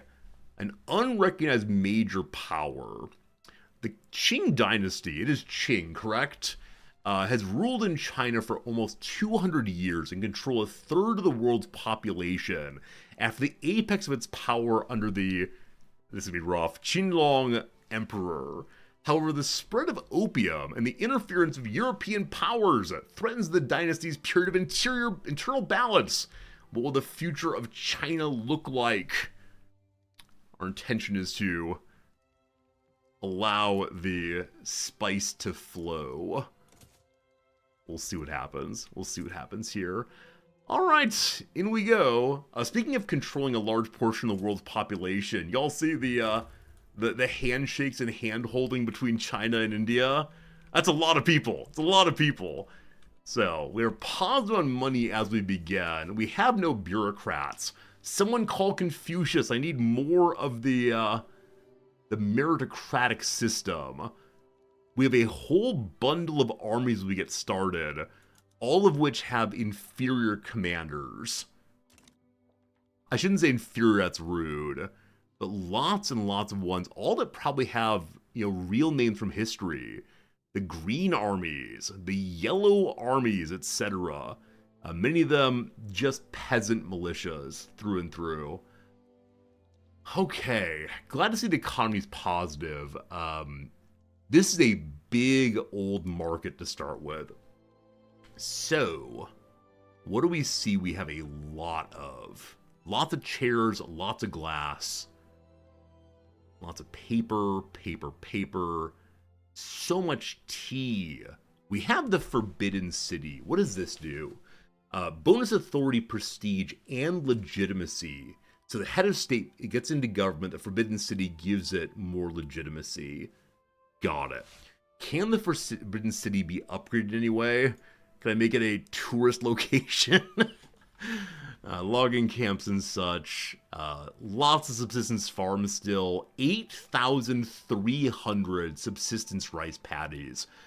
So I know that Japan goes through the Meiji Restoration, industrializes incredibly quickly, builds so many tall, straight trees that now the people of Tokyo have allergies every single year because of all these stupid cedar trees. The worst thing in the world. Tell me about the possibilities of opium in our time. Where is the available places to build? This thing? Production lens, agriculture. I don't see a place for opium. It's possible we're not able to build opium here. If I want to make opium, I gotta stop saying this word or my YouTube channel get auto banned. Yeah. We gotta visit other people to learn about opium. Huh. Burma, what you got going? Possibly opium. Should we play as opium, or sorry, should we play as Burma instead? They have 33 plus 36. I need to, export 2,500 to get the achievement. I think Burma might be better. Or we can invade them. You heard that China in this game is like Glacier, so much potential but hard to get started. Japan's an avalanche. Yeah, I mean, the Japanese period here, it really is every peasant is now a factory worker. Cut down literally every tree you can find. We're ripping apart our beautiful earth to find iron. That is the Meiji Restoration in short. The rest of the world is laughing at us. We must do industrialization better than they do. We're changing to Burma. Changing to Burma. Changing to Burma. There we go. What are Burma's political relations? I have no idea. Alright. Fresh Burmese opium. Alright. I've never played as Burma. I know nothing about it, actually. How many did Burma have? It was 33 plus 36 plus 32, I believe. And so it'll be a matter of upgrading our production there. And maybe finding a way to engage with the neighbors a little bit more. Alright, hello Burma. How we doing? It took many bloody conflicts to establish the Third Burmese Empire, and it seems the struggle is far from over as the British Empire makes ambitions known. Will Burma become yet another British colony, or will it stand strong against foreign invaders? We're Buddhists. All of this is temporary, don't you worry. But for the moment, we'd like very much to keep our political power. Alright. Gotta make a friend, possibly. Gonna be good. This is making you tempted to buy Vicky 3, with the opium playthrough has you saying, heck yes, I want this. What a lovely flag we have. It actually is a peacock. Cock. That's great. We're an absolute monarchy run by, this is a heck of a name, King Bagya Kongbong. Sorry to butcher that one. The landowners run the show, as kind of expected. Only unusual name here is that our evangelical Catholics are called the Theravada monks. Their highest outcome is less radicalization, because we're all good ascetics now. Divine right, we get more authority. And pious fiction, lower education as usual. Okay, we have positive on everything right now. We'll see how long that lasts. I'd like to see my current diplomacy. So the Britishers hate us. In fact, they want to take us over, as they've indicated. Does anyone like me right now? That's Sean. So people seem to like my subject. Tibet and folks to the southeast seem to like me okay. What is Siam up to? They're also an absolute monarchy. They've yet to have the king and I occur. So, hello, friend. We're gonna need to get together somehow against the Britishers. Tibet likes me okay. They're cooperative currently. I have a bunch of bird mana. Okay, so they're led by the Chinese. I need to find a way to make nice with the Chinese so that they will not attack me from the east while the British are pushing on the west. Fine. What else do I need to think about before I choose my initial technology?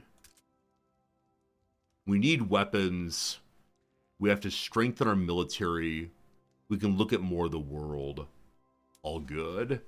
Been a while since you heard someone use the phrase Britishers. As I've mentioned before in undergrad, my community college years, I had a professor of geography who was from India. And anytime she would talk about world politics, she would mention those Britishers. And so ever since then, I found it really delightful to refer to those Britishers. We need a commander for our people. We're going to get someone from the armed forces no matter what. An explorer would be really cool to have. I'm not sure we can ever do interesting expeditions, but that could be cool. Compliance leads to less political strength among the armed forces. Well, they dislike me right now, leading to an increasing cost of military goods. We gotta fix that. Honorable demagogue. That's a strange combination. Popular guy makes the armed forces stronger. An honorable person. If they lead, it leads to the groups in government getting more power. I'm just thinking ahead of if these people end up in politics. And lastly, you are a royalist. Are they all royalists? I think maintaining a royalist should be good. Imposing diplomat. Alright, you support the government, that's what counts. Unfortunately, he only controls 30 people well, so I will go and upgrade you for now. Very good. Hope it makes the armed forces happier to have an armed forces person running the army. A little over in bureaucracy. Do we have bureaucratic buildings quite yet, or not so much? Also, I should start with making a construction building as always. Where is my capital? Mandalay. There's a casino called the Mandalay, yeah? Something like that. Alright, so I'd like you to have a construction building. Just the one. And then a new government administration building, I believe. Yeah, that'd be good. Whoops. That'd be good. What are the goals for the playthrough? Yeah, Dilettante is absolutely correct here. It is maximize our production of opium. I'm very sorry, but it seemed like an attractive goal. Chiang Mai, our neighbor. Chiang Mai? I don't know who this is, unfortunately. They're right here. Part of Siam, potentially. How are we doing with our buddy Sean here? Sean is beneath us. I'll probably try to annex them eventually. For now, let's make things nice with them. Cool. Show me the tax situation. Normal taxes, no consumption taxes. Services always get taxed. Very good. Now, what does the building economy of my nation look like? Looks like we have a lot of things to build. Whole bunch of things all the way.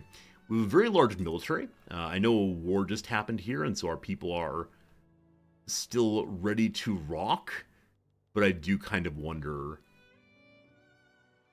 We're making more barracks? Huh. We'll see how that goes. Alright, so lots of opium locations. What's overly expensive right now? Clothes, furniture, and grain. We have a ton of workers available, correct? Yeah, lots of peasants, lots of people who need to move to the manors. What's our infrastructure like throughout? Lots of open infrastructure. We're a slave state. Oh, we gotta fix that. Do we gotta fix that? Wait, can I good guy resorty while simultaneously attempting to send opium around the world? Incidentally, I found where the administration building needs to be. Pegu here has more people than it has available taxation. So this will be the fix for right now. And yeah, I worry very much that alleged good guy Resorty is actually going to have to be bad guy Resorty in this one. Okay, so what helps maximize the growing of opium? I don't think I've ever done. We're not going to use that word. What are we actually sending to the world? Stuffed animals, possibly? Can we say that? I'm worried about being attacked, so I think I'm going to upgrade my military first. It'll take how long? 35 months. That's a long time. Long time. But I do need that. Okay, we have no weapons right now. I don't know if we can make them ourselves. We're sending gummy bears out. Gummy Bears was a delightful little children's show, wasn't it? I think so. The bureaucracy will be fixed in a moment. Labubus. I've somehow missed the whole Labubu trend, which I think I'm okay with. We need an interest in something. Who would be good against the British? Does anyone have antipathy towards them already? That's the market, sorry. It may actually be the British company as opposed to anything else. Okay, Britain's diplomacy. No one seems to actively hate them yet. China's a little bit worried about them. I guess we could try to make nice with the East India Company. There's no reason not to do so, I suppose. Yeah, is anyone against the Raj? That's a very good point. They have independent principality stuff. Forgot about that. So the Raj has not been established, but the East India Company itself is loved by Russia. Well, that's how it goes. All right, we have a peasants' movement. The people in the different movements right now, number one, absolutism. They like me very much. The peasants would like to have land reform, I believe. Yeah, they want commercialized agriculture, ideally, moving away from serfdom. All right. Check out our laws, because apparently they want serfs up. Do we want any change right now? The introduction of the police force is desired. What would be good here? We have debt slavery. That's the kind of slavery we got going. So only those who can't pay their debts forfeit their person. Oh, it's monstrous. We need some Lockeanism over here to hurry. But, yeah, the change of traditionalism is not the worst thing in the world. Who wants that? Only the trade unions. My goodness. We're keeping the autocracy forever, obviously. There's desire that we move away from nationalist supremacy in our nation, bringing in other kinds of people more fully. Nobody wants to open the borders. Most people don't care on that one. I have a lot of people already, so I don't necessarily need to get a bunch of immigration quite yet. Professional army is desired by the armed forces, hated by landowners. I think weakening landowners is going to be move one as usual. They're the only ones in government. The police force supports landowners, correct? Yeah. It strengthens the armed forces, though, also. This is the second playthrough in a row where I've begun with a stronger police force. You can insert what you think about that one. Someone call me a taxi. Friends, the first ad break is here. It's time for a quick little 3-minute break. We did not finish yesterday's crossword, so it's on the back burner for later. For now, though, we'll go ahead and knock out the Tuesday puzzle. If you're enjoying yourself, you might want to consider throwing a follow this way. I'm guessing many of you have followed a very long time ago, but you know, do consider spending time with us on future days. It's all a good time for sure. Ad break, back to it in 3 minutes. All right. What are get-rich-quick schemes, for example? They are scams. That's how you type in scams. They're scams. I claim it first. Dibs. Attention-getting sound. I am typing horribly. Psst, possibly. Here's looking at you, kid. The Sopranos star Falco, it's Edie Falco, a part of the body targeted by planks and crunches. I was thinking one's abs, one's tummy. Okay, let's do some downs. Story that might continue across multiple sequels as a saga. A key used in the PC shortcuts for cut, copy, and paste. The control key. Votes in favor is eyes. Animated bartender voiced by Hank Azaria is Mo. A piece of summer vacation headwear. A sun hat, I guess. Affectionate salutation from an author. Dear reader. Not doing much of anything is idle. Reason to disqualify a juror is bias. Tranquilizer is a sedative, I believe. Field for Sally Field. I'm thinking of Sally Ride. I'm sorry. Who's Sally Field? Isn't she like an actress? Maybe? I don't know. It could be a hem instead of psst. And so acting, I guess. A question asked when showing off a new outfit. How do I look? Chat, how do I look today? Do you like the tie and jacket combo? We'll see. A lake on Ohio's northern border, Lake Erie. Lead into fauna or fauna is probably mega. So, leafy side dish, a green salad. Maybe think about this way. Here's an idea. Catherine Great, the sixth of six queens, the musical Six, Catherine Parr. 90s Yankee All-Star Martinez is Tino, I believe. This is just giving me the wrong vibe. I want to go away. This feels awkward. Too long, unfortunately, not sure. What's the down here? Feudal peasant is a serf. Not sure. Let's do downs again. First number in Hawaiian zip codes. Probably it's 9. I had no idea. Hawaiian marinated seafood dish. There's poi. I don't know. Hawaii, there's like so many Hawaii things. Is today Hawaiian Independence Day or something? Hawaiian Colonization Day? Amazing. Hawaii's a ku-hu-lawe or ni-hao. Ni-hao, I have no idea. Breakfast, second breakfast, and 11s to a hobbit. They're meals. Portmanteau for polite online behavior does not exist. Polite, like, is it netiquette? Oh boy. Kits? Maybe? Not sure about the spelling there. Make wildly happy is a late. So I'm not feeling it is wrong vibe. I'm going to do the next 2 lines and then back to the game. So the Hawaii's various things, I honestly do not know. Oh, other direction, sorry. Search for is seek. There we go. So they're probably aisles. Okay, good. Those 2 I do not know. Advil alternatives a leave. Director Spike or Ong are both leaves. Running behind is late. A proverb is a... Proverb. It's an adage. There we go. Last one for now. Food blank. A bout of lethargy after eating a lot. A food coma. And that will be enough for right now. That'll be enough for right now. Okay, no more. Can't look at it. Boop, done. We return to attempting to make Burma into a beautiful place for us all and holding off the East India Company most entirely.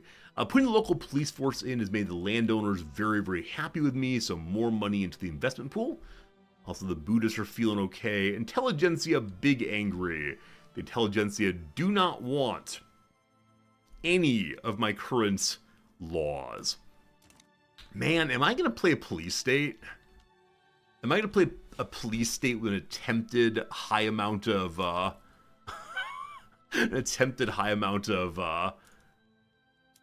standard of living, possibly?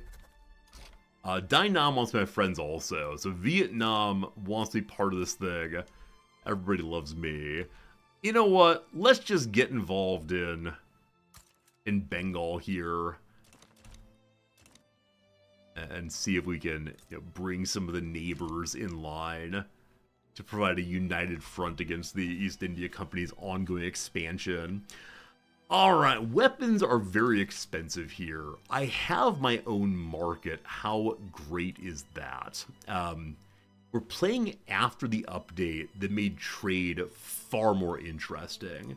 So we need to make some of those trading buildings, and I don't recall what they're called. Like, trade centers. There you go. So putting one of these in will potentially allow us to send our goods out and hopefully buy guns and such. I don't recall how these work, though. So let me go and read for a moment here. More trade capacity. I believe it's trade capacity only for the area. So I'll dump one in the capital and see if that gets us started. There's still complaints about the army down here. Yeah, the army is finding its organization still. It's getting online gradually. We really are an army of peasants, irregular infantry, so eventually we have to teach our people how to fight well and how to show up on the job on time. Oh, the game's paused. Why is nothing happening? He asked to himself.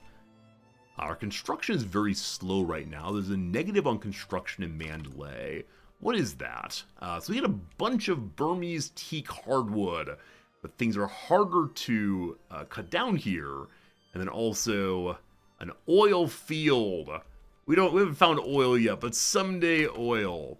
I'm going to go ahead and do the various upgrades that one ought to do. Namely, we right-click here and decree road maintenance for faster construction, social mobility all the way also.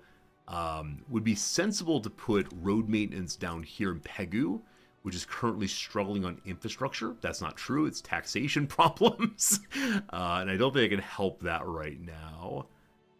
And I don't yet understand our industry well enough to figure out where I should put my various bonuses as time goes by. If you're doing autocrat, there's an achievement called Enlightened Despot to have electric streetlights everywhere. Alright, that is the true goal in this thing. So right now, the price of grain is very, very low in our country. We definitely want to be exporting that post-haste. That will require our trade centers getting online. This afternoon, Single Kongbong, leader of the landowners, delivered a fiery speech in favor of the local police force. Absolutely. We now have a relationship with Bengal. So, hello, Kooky. You are... I can't interact with them because there's a disorganized government. So I believe that over here, there are the British, and then those who have been forced into the East India Company or the Britishers, and then disorganized countries. And though we could rush colonialism to pick them up, I think it's the case that the East India Company will get there first, and so we really do have to be the border here. The hope, of course, is that the people of Siam will come and fight with me, that Vietnam will also, and so I'm going to go ahead and push positive relations with as many as possible, and just see what happens. See what happens indeed. How are we doing on the building right now? We have our first construction sector up and going. We'll fix the tax problem first. As right now we're wasting 1.3 thousand in taxes, so that's just fine. It'll go the right direction. Not sure what we're going to do with slavery in this playthrough. As of right now, most people are happy with debt slavery. Those opposed are the trade unionists, the rural folk, and the intelligentsia. I know why the intelligentsia and trade unions are against it. I'm less sure about the rural folk. Is it concerned that the farms will all be using people who are not being paid? Not sure. Hey, Velith, I'm doing well. Thank you for asking. Getting started in a brand new playthrough of Burma Victoria 3, playing in a part of the world that I've previously colonized, but about which I know very, very little. Trying to make nice with anybody else down here. Laos is not quite sure about me. Why is that? Siam is running that. Okay. I think my current hope, not sure it's actually going to work out, but my current hope is that I find a way to unify all of these countries. Now, to unify them, either we take them over, that's not the goal, or we bring them into a power block. But to be a power block, I think you have to be recognized, and a major power, maybe. Backroom dealing. The landowners are engaged in corruption. So I was gonna say I need to weaken the landowners, but I think we're playing landowner playthrough, so what do we say? We'll say that we'll get involved in the bribing also. We do not want to weaken the landowners at all. With still being positive on money, there's an argument in favor of let's go ahead and make another, another trade, another construction building rather, to get the economy going faster. Because we're in a not amazing economy, I'm going to go kind of slow on putting this all together. Someone is attempting to fight in Delhi. I assume it's just the East India Company doing its thing. Hey, mild influenza. What's my favorite 4X game? I mean, Civ comes to mind right away, of course. I really enjoyed the recent Civ 7. I know I'm not supposed to. I played a lot of Civ 5 and like that also. I think Age of Wonders is my favorite though right now. Yeah, Age of Wonders 4 I've had so much fun with among the 4Xs. Chat, what do you think? Which 4Xs are you really digging recently? Because Age of Wonders 4, it has more interesting combats than Civ does. Yeah, and I love the, fantasy storyline also. Yes, for me, it's definitely that. We played that last week, I believe, or week before, maybe. It was great fun. Great fun. I have too much money! Oh, man. As soon as I have too much money, I immediately say, oh, it's time to build a new construction building. And when I say that, we know full well this is how the economy goes into absolute free fall. Let me go through and try to understand what the different parts of our nation does/do. Saga-ing has the possibility of gold mines, obviously. Some logging camps, some iron mines. Decent amount of arable land. Gradually, I'm going to turn all of this into, that's sugar, into opium. Yeah, we're going to end up taking down rice farms for opium plantations eventually. Good. Middle Burma, gold mine also has 27 arable land. A phase 3 of police force now. Against the odds! Animist people have found a way to get some money, move into the fancy cities, etc. Alright.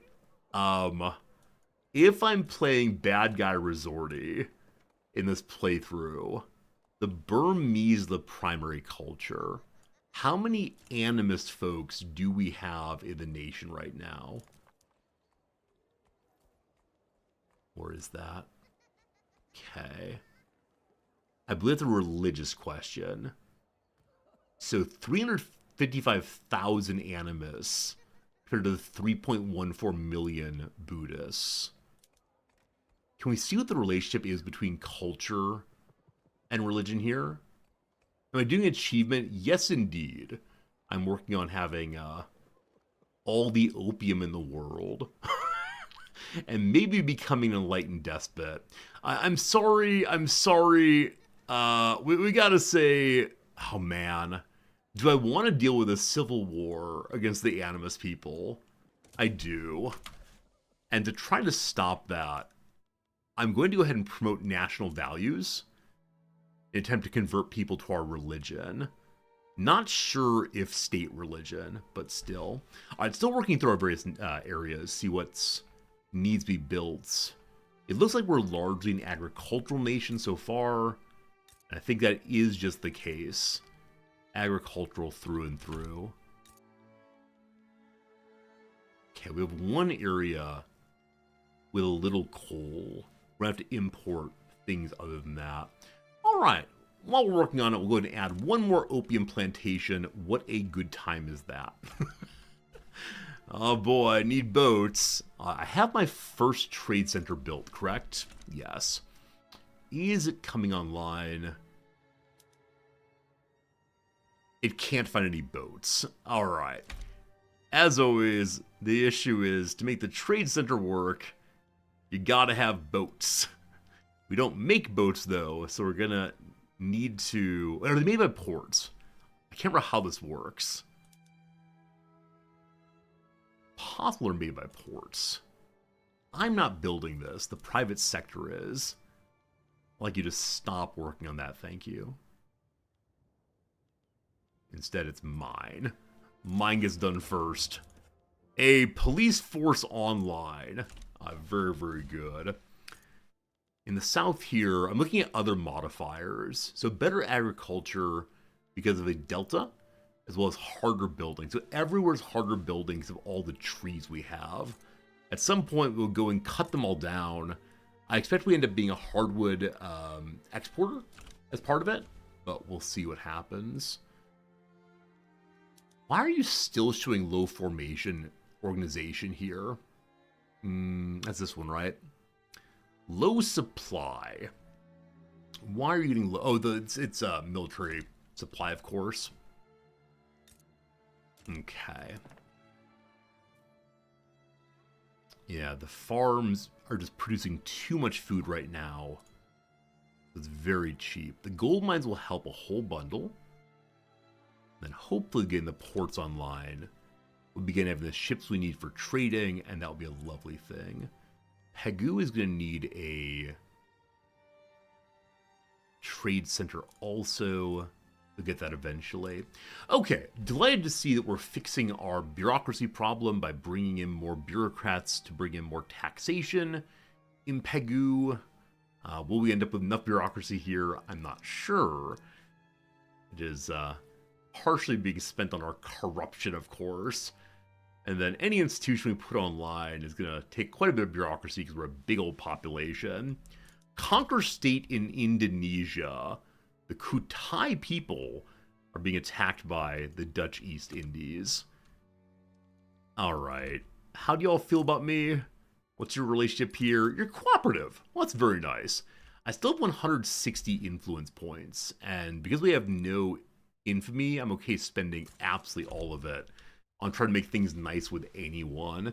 We can see up here that we're mostly in neutral relationships with the powers nearby, though the British are not liking me too much. Now, they're not actively damaging relations with me, and so it's possible to make them like us enough that they'll leave us alone for a while and possibly go fight in the west instead of the east here.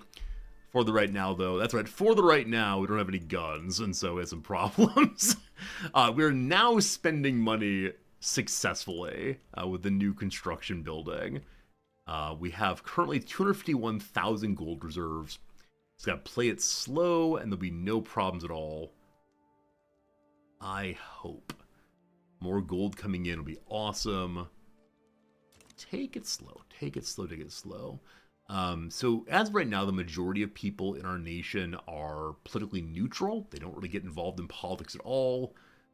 But there's a small portion, 75,000 or so, 80,000 people or so, who are involved, most of whom are against the state, largely peasants who want a higher quality of life. Give me time, I've just taken over. And yeah, so the law went through. We could pass another law potentially. What other laws are interesting to the government? Literally nothing. Okay. What would be good for me? I mean, things like healthcare are nice for our people. Moving off of traditionalism would be great. Whereas right now, everyone is digging traditionalism. This would be a slow process of industrializing for state and traditionalism. Agrarianism is what I actually want, I believe.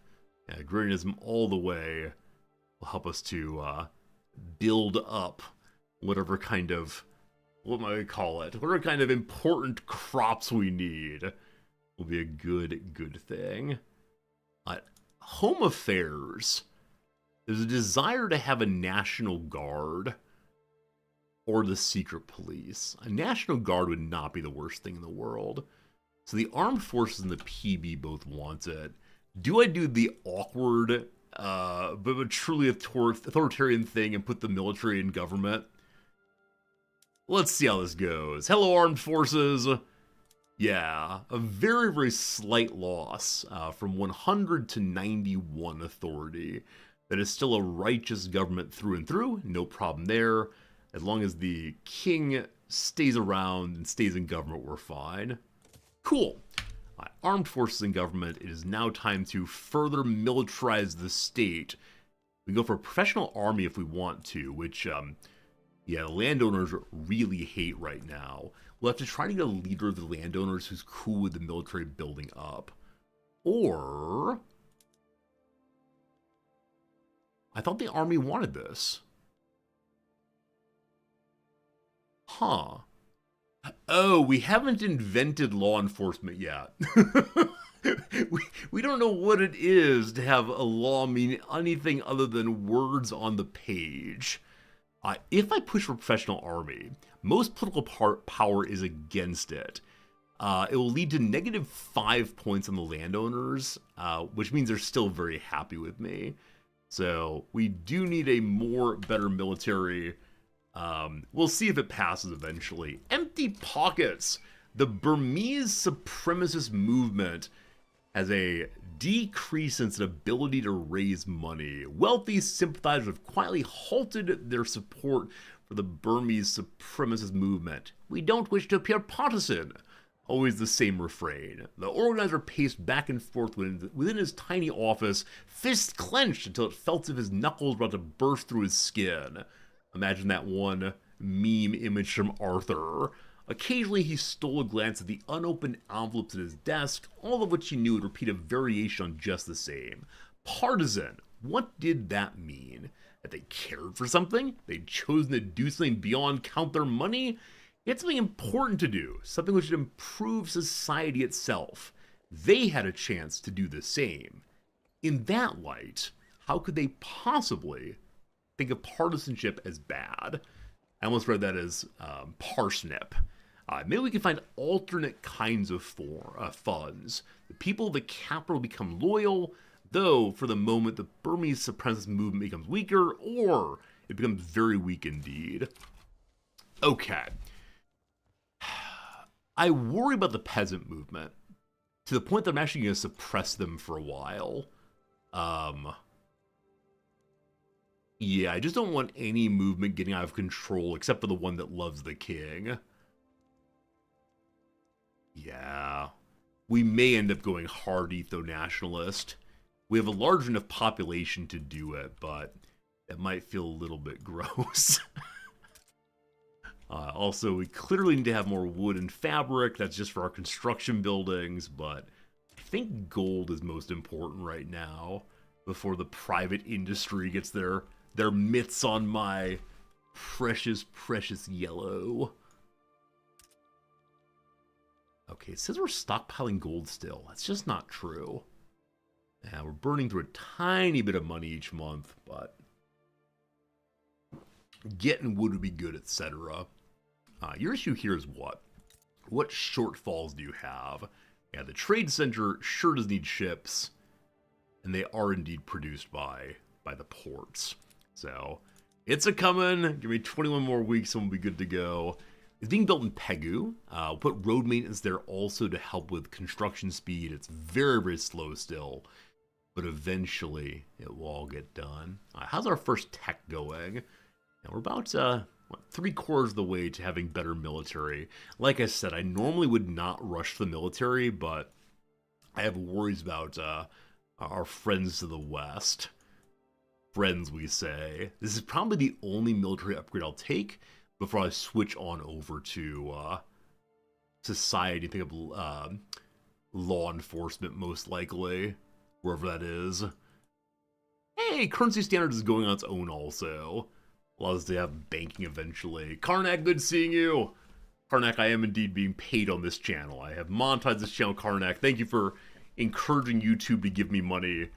I'm currently working on monetizing the other channel, my Riz Cards channel. Professional Army got 10% bonus. Someone made a nice conversation. An argument was made that we should support the PA. And everyone said, oh, physician's assistants? We love physician's assistants. And they voted for PA. Those fools. No, the monetization channel I'm working on is my opening trading cards channel, and so yeah, it's fun. It's been really fun building a community of people who are into Magic the Gathering.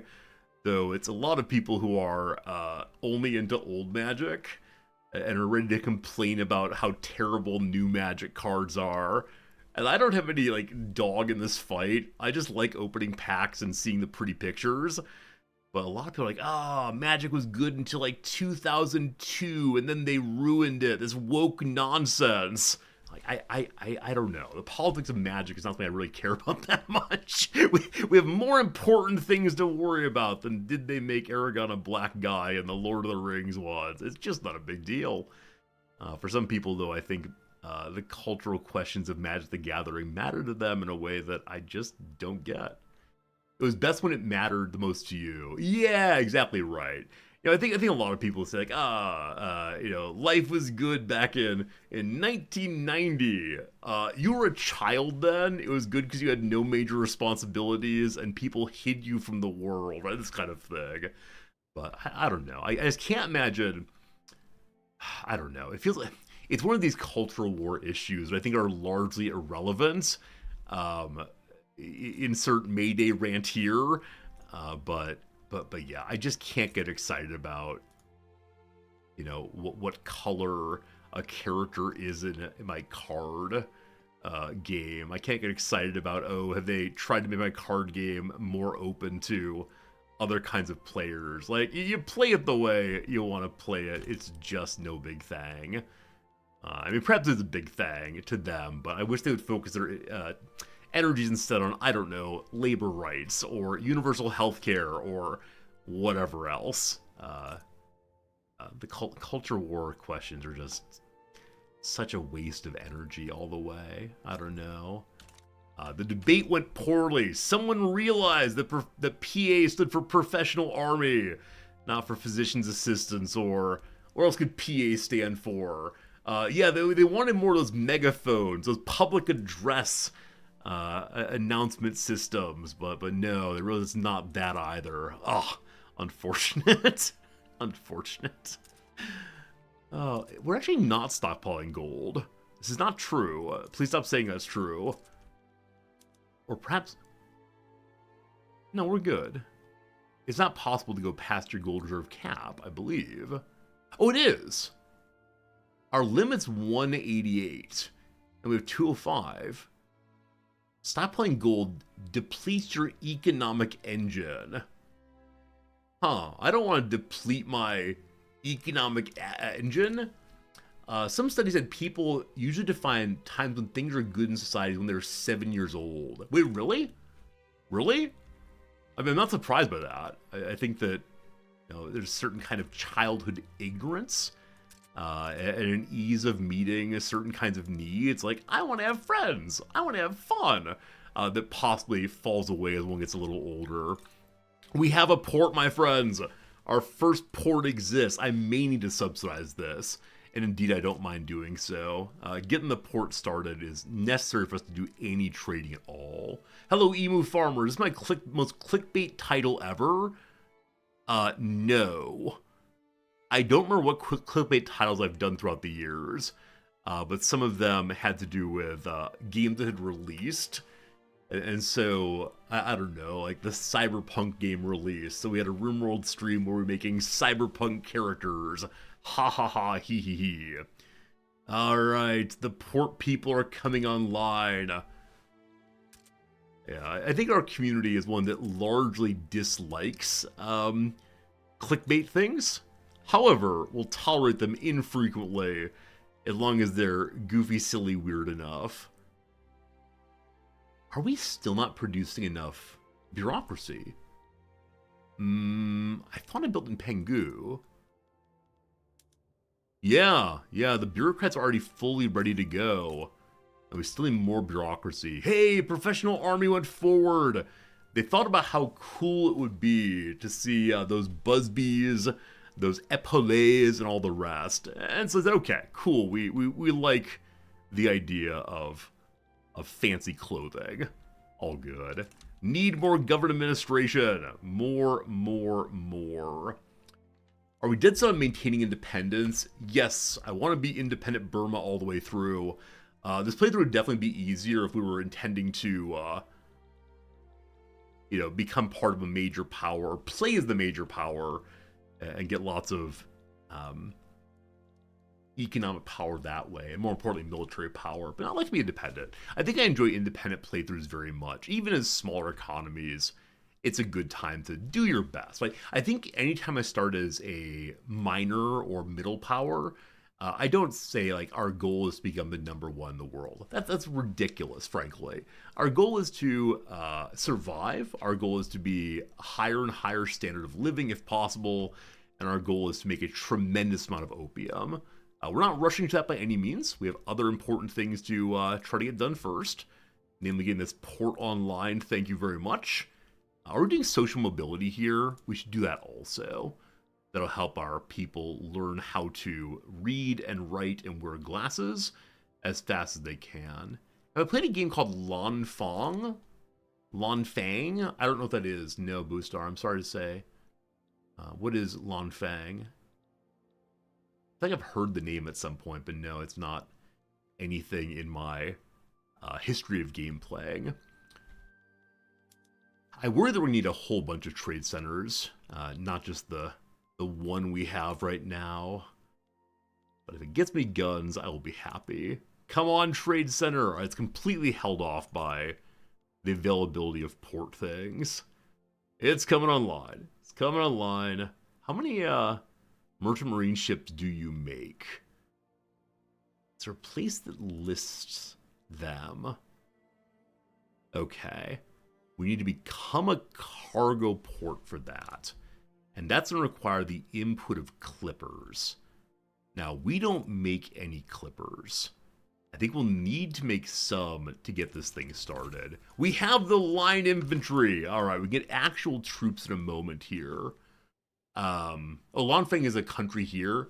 No. I've only played, I don't know, 10 or so playthroughs of this game. I've loved all of them, but there's still so many other ones that one could possibly play. If we're to make fancy ships, the input on that is, I believe, wood and fabric, things we already need more of, so I'm gonna build as always. Once we have the gold mines up, we should be able to afford additional construction, assuming I can get the price of wood and such down. Let's go and build 2 of you there, 2 of you there, and then livestock ranches. They have to learn about intensive agriculture to get more fabric. That would be a big upgrade I'd love to have. So I think that's a sensible one to go to next anyway. Learn how to make the soil work for us. Good. As of right now, fabric is not expensive, but wood is. And discord among the rural folk. They're not sure whether to support the professional army. We can say, heck yes, help us get it through, or we make the armed forces even stronger. Absolutely.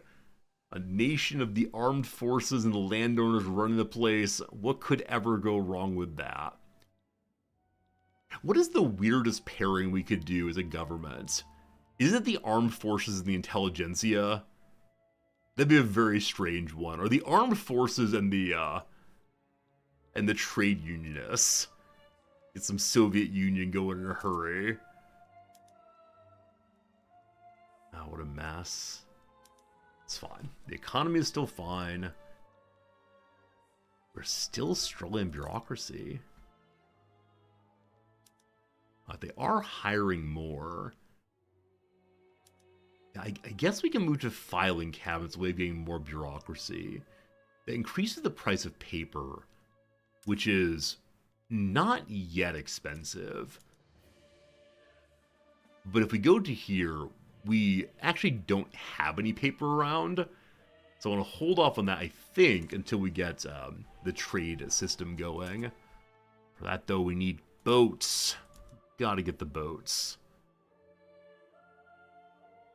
Okay. I'm going to finish this first gold mine, and then I will help with shipyards. Slow going. I have enough money right now. Never mind. We gotta get shipyards for 60 weeks. Oh, goodness gracious. Oh, goodness gracious. It's insulting to others to have one interest group called the intelligentsia. Does it imply the other ones are not intelligent? No. I think of these as being, their primary identity, right? So the armed forces are people who, primarily say, we support the military. They put up, those yellow ribbons. They have the stars on their front door. They go to all the parades. They wear the flag proudly. Armed forces, landowners. They are people who say, yeah, it's good to have some people control the means of production in order to organize the rest of us. Oh, it'd be very confusing for every person to own a little bit of the property. They could never get organized well, and people would just be running madcap, and everyone's so lazy. The landowners help us make sure we work well, right? This kind of thing, right? So I think the intelligentsia is being those who say, let's look to books, let's look to broader ideas. Let's think about the individual, this sort of thing, right? It's not so much what your job is. It's not saying that there are no landowners among the intelligentsia, but instead, what is the way in which they identify primarily? That's my thought. That's my thought about it. If one says, look, only the intelligentsia are intelligent and the rural folk are big dum-dums and so on, I think that's an error of understanding what interest groups mean in the game. There you go. That's my sense of things. I hope it helps a little bit. Yep. What is the situation here? The people of Idar want to be independent. There are 3 armies against 367 armies. I'm sorry, I cannot aid you. I wish I could, but not yet, unfortunately. Nepal's independent. We support independence with a flag alone. It's an amazing flag. It's a really, really good looking flag. This one, boring, red, white, and blue. This one, so many colors, supporting so many things. I actually do wonder what the origin of the flag is. What do those colors mean for them? And why did they choose this order of them? Is it, green of the ground, yellow of the sunrise, red of the burning sky, of the sun, blue all around, and the ethereal world of the purple? I have no idea. Absolutely no idea on that one. That's the story I'm telling, though. Okay, apparently we found boats. Is that true? We have found boats somewhere, somehow. They are ridiculously expensive, but gosh, they're trying. I'm working on lowering the price of boats, I swear. 47 weeks will be good to go. Right now, each of my construction buildings is costing how much? About 3,000. I don't feel comfortable adding another one to the economy right now. The debate went poorly. Oh man, we're kind of stalled out on professional army. It is the only thing I want right now to try to defend myself against the people of the East India Company and Britain and so on, but it's gonna be a little slow going here. I'm okay with that. We'll leave it for that right now. I promise we'll get higher standard of living eventually, but it's gonna be a while. Man, the gap in standard of living between the lower strata and the upper strata is ridiculous here. It's like the CEO is getting paid 400% of what the lowest worker is being paid. Huh? Can't imagine that. Okay. Why am I being so cynically political on stream today? I'm sorry for that. It's not normally how I behave. Look, we have convoys. We have convoys. So we're not using any of them via trade yet. We're working on it. We're working on it. It's just slow going. Could play Victoria 3, I suppose so. Victoria 3 does bring political questions to mind, perhaps a little bit more than many other games do. Yeah, I mean, as you talk about standard of living and literacy and so on, it has obvious analogs to the rest of history, including today, possibly. Infinite Drek, it's true. You know, my students say those CEOs work real hard and deserve a lot more money. And I say, well, you know, do the people in the farms in Nebraska work real hard? How about the people who pick your fruit? Do they work real hard? Well, then why are they paid so little? Oh, it's tough stuff indeed to think about these things. But yeah, there's a really fascinating little video I show my students on worker co-ops, and it raises this question of what is fair compensation for the boss? You know, should there be a boss at all? But then what is fair compensation? Is there anyone who works 400 times harder than you do, or 4% more than you do, or whichever way? You know, it's the case my wife, you know, does work basically 24/7. Fine. She's made that decision. I mean, she's working, well, 3 times more hours, or it's hard to say, though. Hard to say. She's done to be paid billions. Probably not.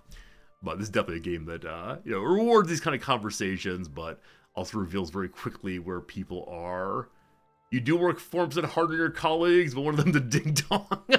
I mean, that's the point of, you know, worker-owned co-ops, is that the workers are able to discuss and think together about, you know, who's contributing and who's not. And instead of it just being, here's your performance review, instead you have this conversation. It says, hey, we're doing this thing together. It's friendship in some way.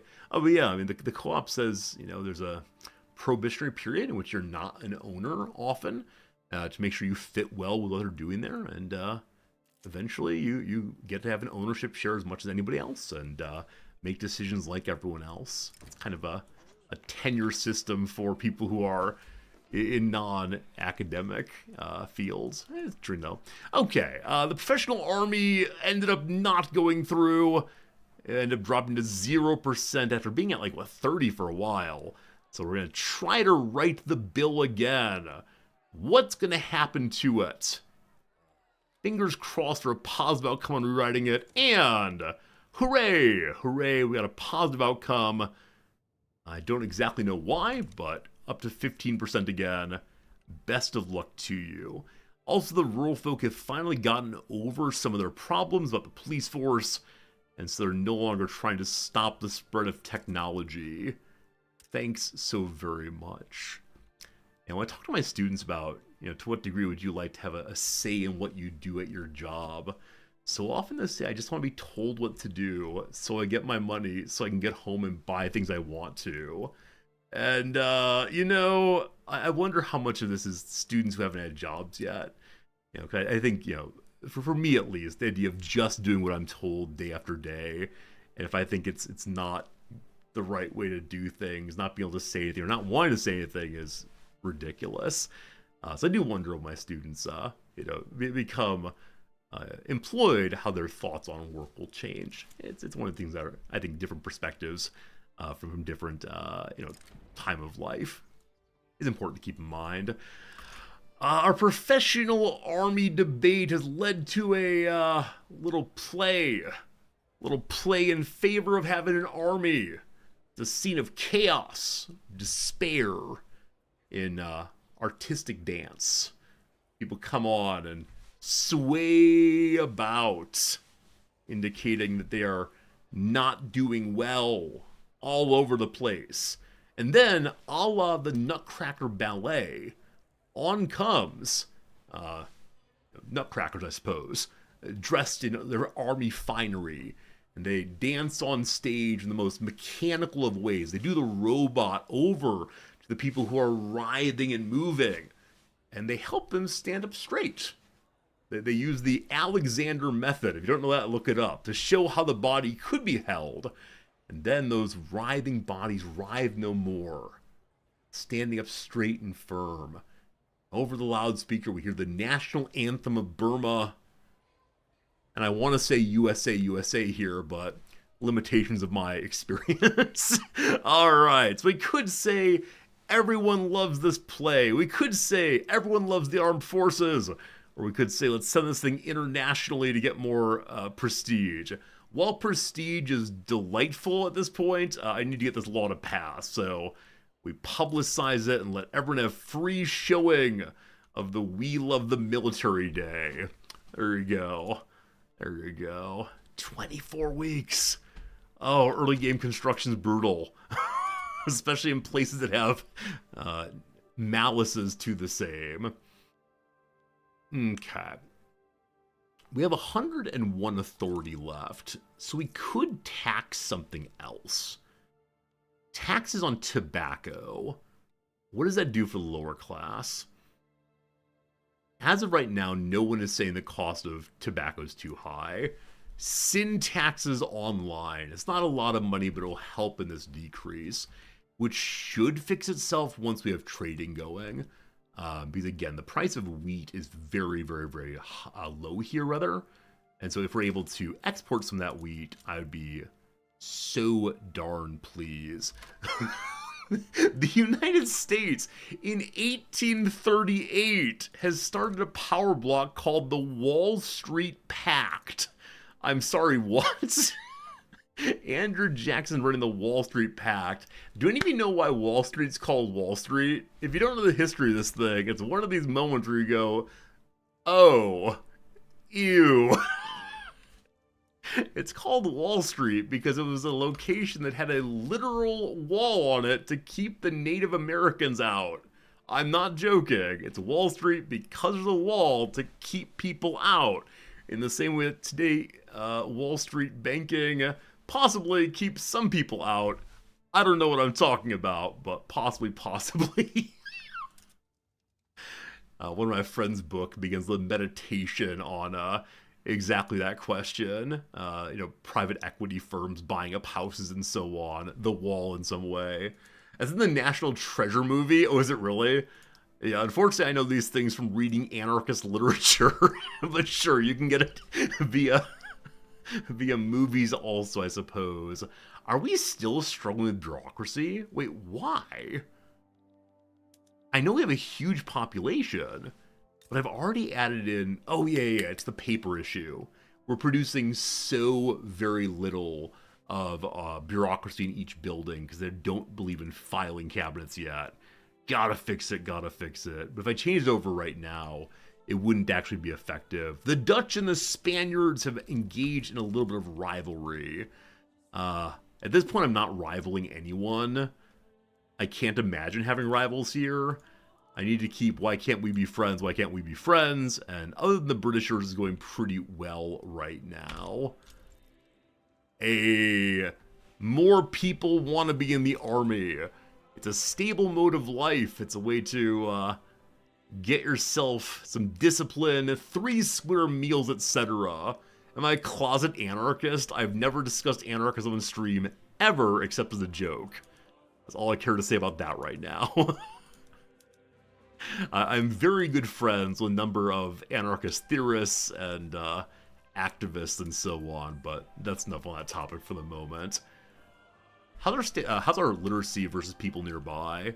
Oops, zoomed out too much. Let's see. Yeah, literacy's looking pretty rough throughout Asia right now. It seems the U.S. Why is one tiny bit of the West Coast so much higher on literacy than anybody else?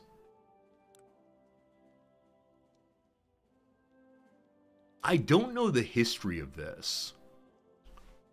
I know that the initial, Constitution of the State of Oregon is a horror show. If you've never read about what the special thing in the Constitution of the State of Oregon is, you're gonna have a fun time. It's simply because there's no slavery there. Okay. So they're slave-free, unlike the rest of it seems. Fascinating, awesome. Thank you for knowing that. The money's going down faster now. What changed? What changed? I don't know what changed. However, the shipyard's 4 weeks away. And then it's going to be glorious. I keep saying my economy's going to work out. How much are we missing via taxes, I mean, 2.75 is a large amount. The price of wood is fairly high right now, so if I made paper, it would be an issue. When's Philosophy Stream? Probably 2 or 3 weeks, Lord Orgasm. I want to get through this first week of teaching, just to see how the flow of the semester is going to go. Because I want the Philosophy Stream to have, in some measure, all of my attention. And so I need to find a week when the teaching is something I know well enough that I don't need to prepare much for it. And that'll be probably in 2 or 3 weeks. I'll have a good week for doing a Philosophy Stream on a Friday or Saturday. But yep, Philosophy Stream will come within the next month, I believe, at the latest. And I'm excited to do that for you all, as you've been requesting it for a very, very long time. Speaking of requesting things, our fancy army is coming closer and closer. And then also, we are positive on cash for the moment. We should not be long term, but our trade port should be coming active very soon. Where did I make my shipyard? There it is. Do I need to subsidize you? It doesn't say why they had trouble hiring people yet. They're working on it, though. They're working on it. I guess I should put up a poll or ask you all if there are any topics you want me to cover in Philosophy Stream. As I said, I have a general sense of what I'd like to do and how I want to think about it, but if there's anything you'd like me to consider including in Philosophy Stream, we can definitely do that. And like I said, if it goes well, we'll do it again in the future. So I'm definitely on board with considering. Are there any topics off limits? I mean, there's like a variety of topics that people who are into philosophy, dilettantes, will think are worth talking about. Like, the simulation question, I find so unbelievably boring, right? Is it the case that reality is just a simulation on someone else's computer? Blah, blah. This is, on the one hand, if it's the case and we can't tell, you know, but some people spend a lot of time on this kind of thing. So any question like that is just boring to me. So mind body problem is also boring. I mean, I'm happy to talk about like, the history of how we think about mentality, the history of how we come to organize our understanding of what bodies are and what mind things are, and you know, the history of Greek thought on that one, up through the Middle Ages Christianity, up through, you know, contemporary scientific understandings that I think destroy the question. But yeah, probably not for a first time out. There's some topics that approach TOS, yeah, things that are, you know, I don't know. I don't know where the TOS is on some of these questions. I think as long as one is taking questions seriously as questions and not like endorsing violence, like we can talk about the grounds of revolution, right? It's very easy to do that in terms of like historical topics. You know, the Confucian tradition has a revolutionary impulse in it. Lockean does also. Yeah, but I'm happy to talk about basically anything. I just don't want to be glib about any of it, so I need to spend time thinking and finding the right quotes and so on. But as of right now, as I mentioned, my intention is to present ideas that have mattered to me throughout the history of my own philosophical progression. For thinkers, I think, that have really helped me understand myself, my place in the world, and are sort of the launching points of my own intellectual adventure. So we'll see how it goes. You'll learn about political hope. Yeah, like I've said before, I think that hope and motivation in the political sphere are important. I think I'm probably going to end with a quotation, like discussing a quotation from Richard Rorty, the person after whom the stream is named, on whom I've done a lot of work, about political hope. He has a book called, Philosophy and Social Hope, I believe. And there's a line in there, I don't want to spoil it all now, but a line about how on earth we can find political hope these days. He's writing that in the 2000s, I believe, or maybe the late 90s. It's a different world, but I think we still learn from that. Anyway, I think we need to just have like a starting stream on things I'm most comfortable with, but we'll probably have like an open question and answer section where if people want to Yeah, if people want to submit questions, I'll try to answer them, or if there are a lot of them, might be hard to do. Hey, Biff Gimble, how's starting at the beginning? Philosophy 101, what is philosophy? So on the one hand, I think that's a really great way to start. That allows anyone who is not familiar with my field to have a starting moment, have a firm position to begin with, and then we can get to more complex stuff. My sense, though, is that enough people do know something about my field that I'd like to start with some ideas and then work backwards to what the field is. Like, of course, we'll start with like a general overview of what my field is and how I think about philosophy and so on. But yeah, I think I want to save the, in the year 460, some man started asking questions. Before that, some man theorized that perhaps literally everything is made of water. He made a good bet on grapes and olives.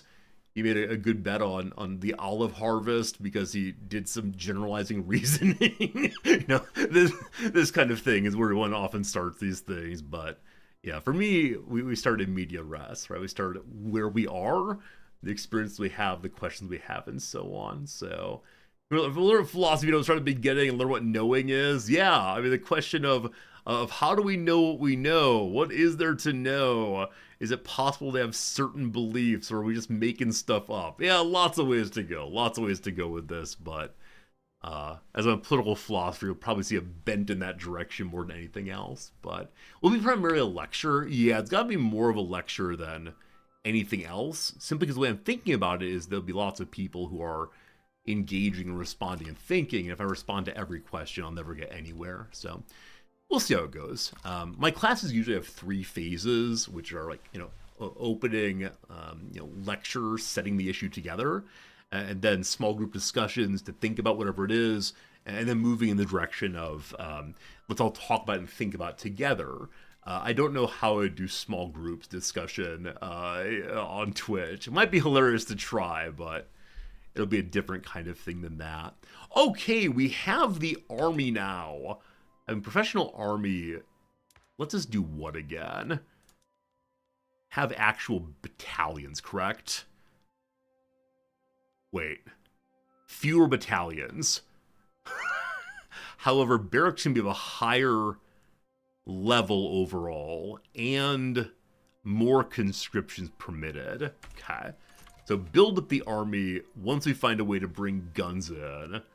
That'd be lovely, lovely, lovely. I want to check the economy now. May I encourage the import of weapons? Hello, cannon.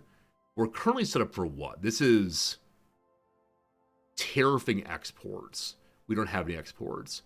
Instead, I want to subvent import a little bit and see what happens. And the same thing on small weapons. We want to subvent the import, hopefully to bring him in before too long.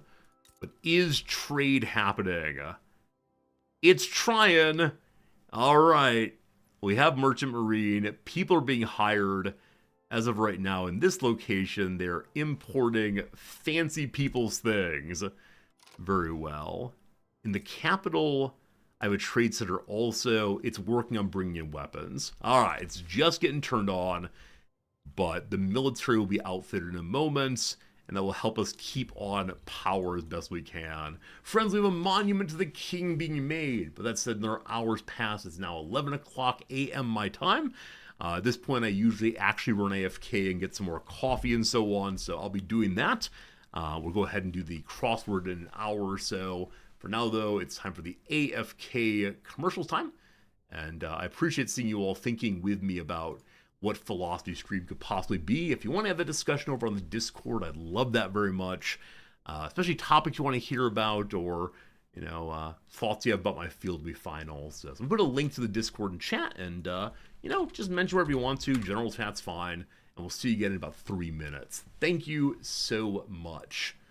Do the idea of an epistemic community. I want to do some Charles Peirce and Jürgen Habermas.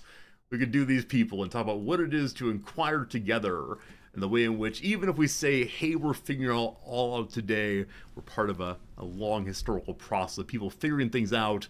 That should make us feel like we belong in something. Anyway, too many words. Back in 3.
Okay, hello again. Back now for the remainder of the stream, I believe. Got about 2 hours left of this thing, I think. Maybe a little bit longer today that I don't teach, but it'll be a fun time to continue getting us started. We're not going to get too far in the playthrough today. Also, it's a Thursday, so tomorrow we'll be playing more of this game, and then Saturday I don't know what we're doing. This time I'm a little bit stuck on, because for months and months and months, every Saturday stream has been a stream of chess. But the chess arc is done. And so, what do we play on Saturday? Gotta be some different game than usual. A little weird game, maybe. I don't know. Saturday Fun Stream returning, though, should be a really nice time. Looking forward to it for sure. If you're still here, I thank you for doing so. Farming Sim, it's possible. Farming Sim could come back. Could be playing some first-person shooter. Could be playing some MMO. I feel like typing. I mean, it's 2 days from now, so I'm not sure. I love typing, though. Should we get back to one of our typing games? Back to Kenshi's. I can't play any strategy game. Can't do Kenshi, can't do CK3. Gotta be something that's non-strategy. A little weird, a little bit fun. So I have a wider variety of games being played in my life, not just strategy guy endlessly. We'll see though. Maybe a typing game is good. CK3 Rule of the Week. The trouble with the CK3 Rule of the Week is there's no way I can get through it in just one Saturday stream. And so I'd have to continue it into Monday, and I refuse to be CK3 streamer right now. Anyway, the king needs a statue. Reckless is how you describe the look on the face of the statue when it smiles down on you. Eyes that flicker in the opposite direction of the sun. Maybe you're imagining it? So we could throw up a king statue, more prestige and more radicalization against the king, or maybe let's not build it. The PB gets cranky with me. There is no PB. Down you go. Alright. So we have some weapons coming in now. Still very, very slowly, but that's okay. We're getting our gold made now. As much as I want more opium plantations, that's definitely a future issue. The current issue is more and more logging camps to lower the price of wood. We see that the private industry is making some tea right now. Don't mind that at all, though. I don't know how. I probably need to have a national state monopoly on the making of opium. I need to figure out exactly what this phrasing is for this achievement, if I can find it. Here we go. At least a level 8 port and export 2,500 units of opium to foreign markets. I don't know if it means the state must do so, like the government owned buildings must do so, or instead if it just means your nation, including the private industry, must do so. We shall see. It's a long way away. The level 8 port, no big deal, but the rest of it, some big deal, I suppose. Bureaucracy. So we don't need that much paper, and indeed we could probably begin importing paper. So I'm going to take my government administration buildings in the capital and go ahead and give them filing cabinets. The price of paper then becomes very expensive, but it should lead to imports happening. If not, we can make one paper factory. First, though, we need to get the wood made. So I'm going to bounce back and forth between gold mines and other kinds of building for a while, as the logging camps are surely most important right now. We'll get 2 of those knocked out. I'm glad to see we're only losing a little money a week now. So the goal, of course, is to keep the economy roughly right here, gaining a little money, losing a little money, no big problem. I noticed that our GDP line goes down. I'm not quite sure what's happened that's caused that, because this is not a graph that's relative to other nations. It's relative to oneself. We began trading. We began bringing more money spent in the market to buy weapons. Possibly that's it. Our military spending. I don't know what happened there. It'll continue increasing, I'm sure. Alright, the port is still really struggling as there aren't enough purchases of merchant marine. We need more trade buildings, and the clippers coming out are very expensive still. Trouble on that is the price of wood is very high, and so we're not being able to push out ships at a reasonable price by any means. Which just means we need more people cutting down trees. We're getting to it. More tree cutting, more good. Also have exactly 1 authority left over. Fantastic. The imports lower GDP. That's what I was thinking about the case, Seymour. Was there ever a Japan versus China war in history? Vex, are you joking about Japan versus China war? The amount of racial hatred that exists between the Japanese and the Chinese cannot be overstated. Not only have there been Japanese-Chinese wars, for a while Japan owned part of China.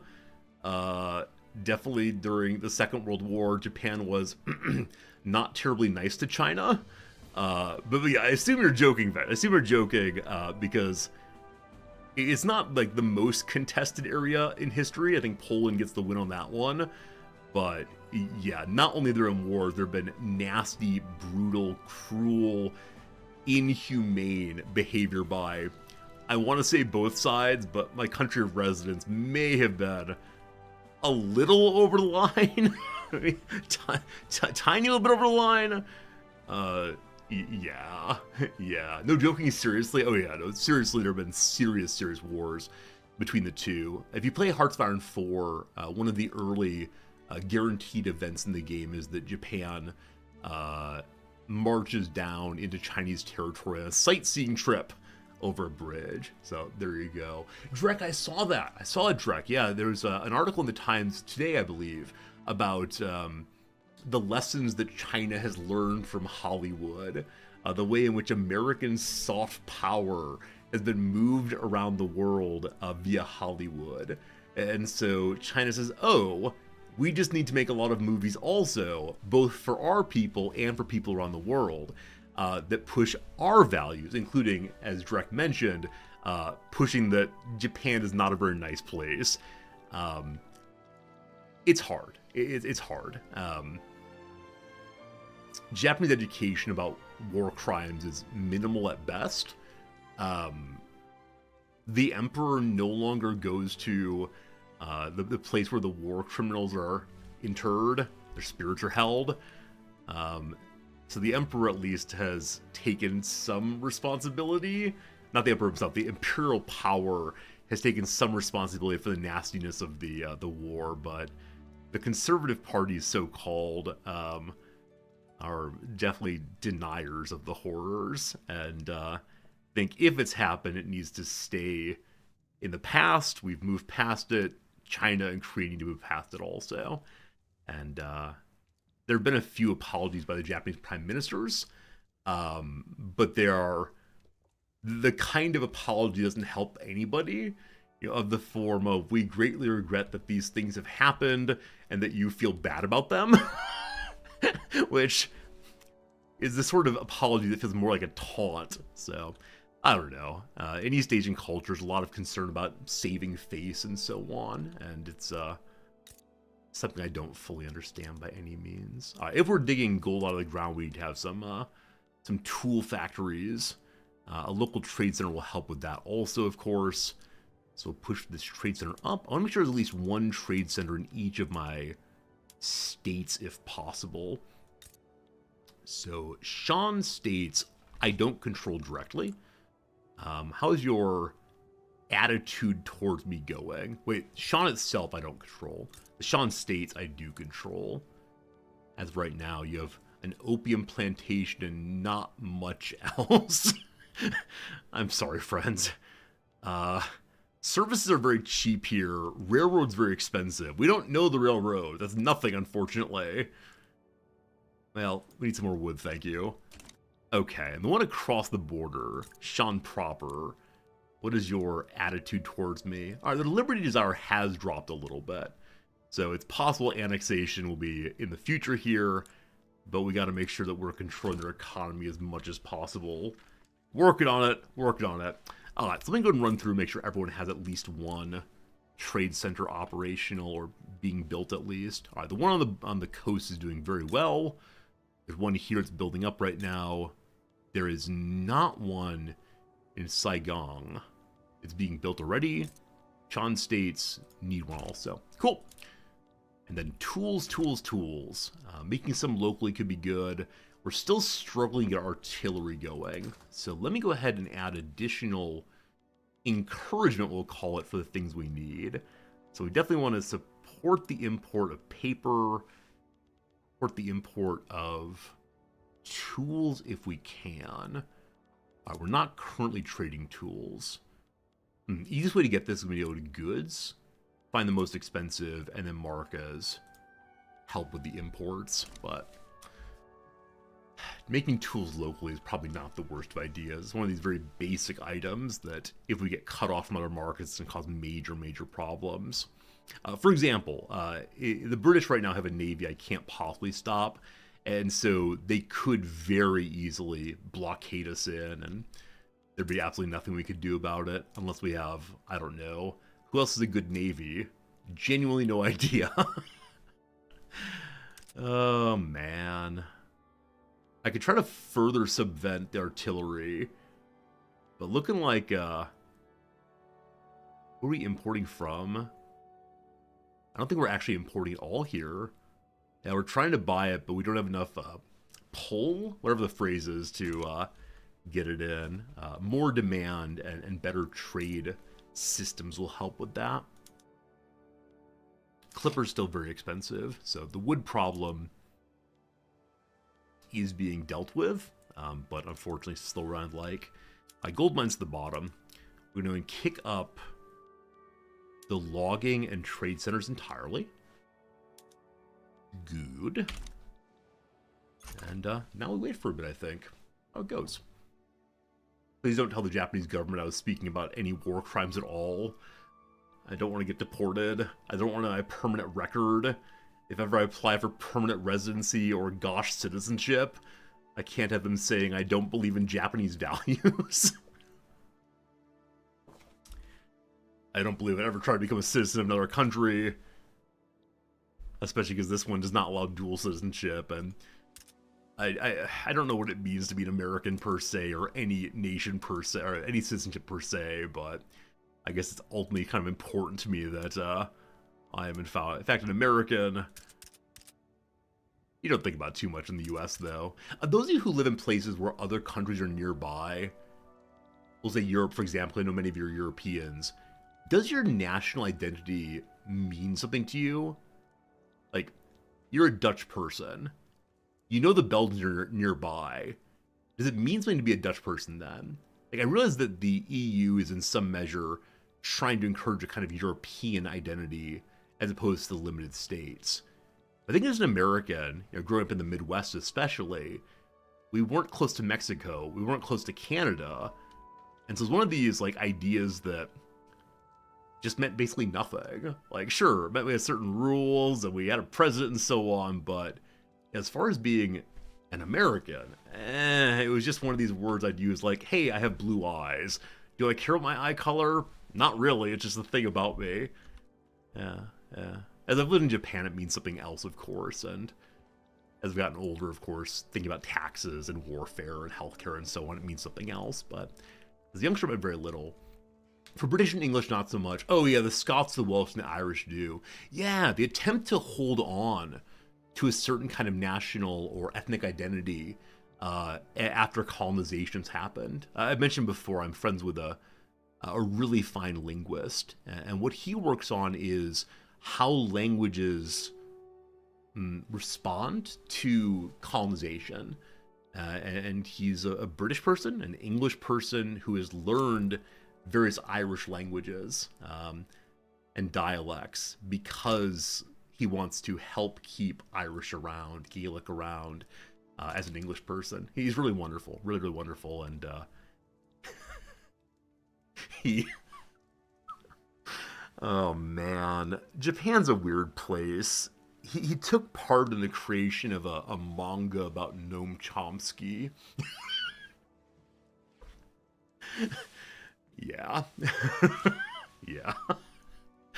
Japan's a weird place. Anyway, we have a fire happening in our nation, apparently. Tremendous wildfires are going. This leads to, yeah, the peasants are having all their things burned. All the roads are on fire. Agriculture's falling apart. And there's not a darn thing I can do about it. We haven't invented those giant, was it Huey airplanes? Something like that. But yeah, there are a whole bunch of manga on various intellectual traditions that came out, I think, in the 1990s as a way to try to get Japanese people a little bit more into academic ideas. Everything is just fine. That's true. We are the little dog. Everything's on fire, but don't you worry, it's fine. All right, the wood. So how much wood are we actually missing in this thing? How much do we need to Get the shipyards going. So it's missing a small amount. Like, it's not a huge deal Hunter missing. It's the price is so expensive, though. But in talking to this linguist, I had this moment where he said I asked him a question that he's literally never thought of before. It seems to be like the most obvious question ever. And if you don't know, Chomsky has this belief that the language structuring is natural to humans. There's something about the kind of way that we operate that makes language just what it is, and language follows certain rules that are implicit in the structure of human rationality and human mentality, etc. And so the question I asked him, this linguist, is where'd that come from? Or if we take seriously the evolutionary story of humans being one animal like many others, and language is distinctively ours, why did language evolve that way? And I was amazed that he had never thought this question, or claimed he had, because again, it seems so obvious to me that if one is, into a certain scientific account that seems correct, there must be some kind of overlap, at least, or generative story that one can tell. And yeah, it just surprised me that was a critique he hadn't considered before. I think one critique of Chomsky and the people who claim that language just is natural is it seems to bring in what strikes me as being a certain kind of soul talk that I prefer to avoid in my accounts. Exactly, Diltanjic. Like, what is the evolutionary or historical story that presents language as being something that humans uniquely do, as the Chomsky story requires? But I'm not a linguist. I barely understand philosophy of language, so I can't say much more than that. Other than guns are coming in, the economy is in the green. I almost said red, and then green again. Wood is happening, trade is happening. Little Burma's all grown up. Now the issue, of course, is we're not grown up enough to deal with the people to the east. Also, we do see now that we have highest possible relationships with some of the people around us. The East India Company has expelled our diplomats. Here we go. Here we go. All right. Hello, Siam. Are you interested in potentially with a defensive pact? Oh, gosh. It's not so far away. They're only -7 to it currently. They don't want military access for some reason. I don't want to give you money. Are there any goods you want that I have excess of? They want wood. Yeah, all the things they want, I just don't have enough of right now to help them out. Are there any goods you want me to buy from you that I actually need? Tobacco, I could use more of. How much do you want to give me? So this is going to cause the price of tobacco to fall substantially, but that is fine with me. We can get to +7 if we take 80 or so. Cool. I can't make any promises about tariffs, it seems. Huh. Anything else you want me to take off your hands, my friends? Price of grain's so low already. Guaranteed depends from major power. Not a bad idea. We'll look at China in a moment here. Alright, you got tea. How much tea you want to give me? You want to give me 40-some tea. Oh, a little less than that. 35. At this point, there's a 15% chance of them accepting this. Yeah, I like the idea of not going to a major power, but instead cooperating amongst ourselves in Southeast Asia. Maybe it's unreasonable. If I give them an obligation, they'll definitely accept this.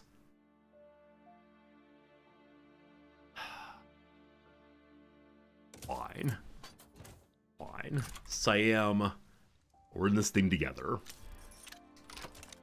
5 years of defense from them. Hello to you, Chiang Mai. You have 14. They'll go military assistance immediately, so they want me to help them build their military. we...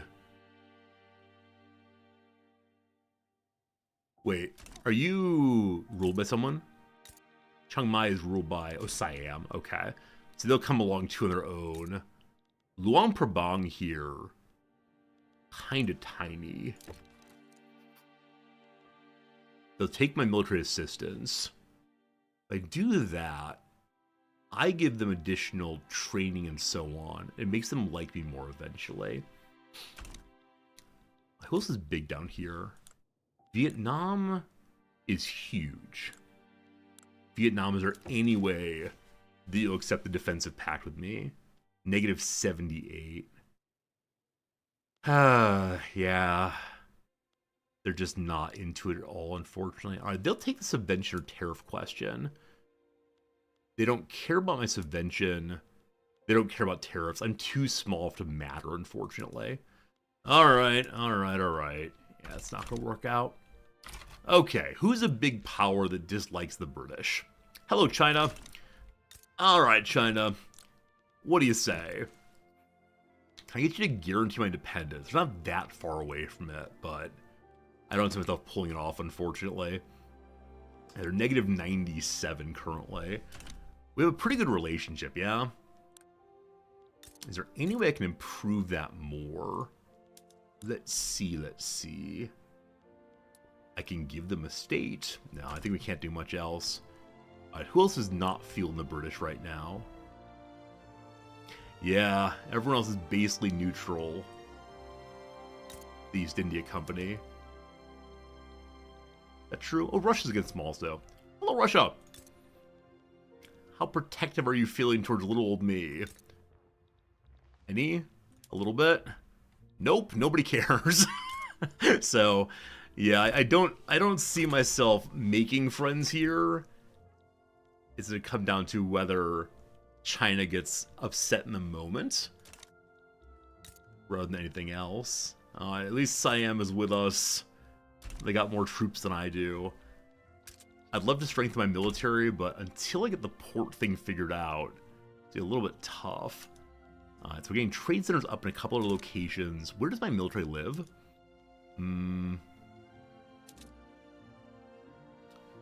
So throughout the territories.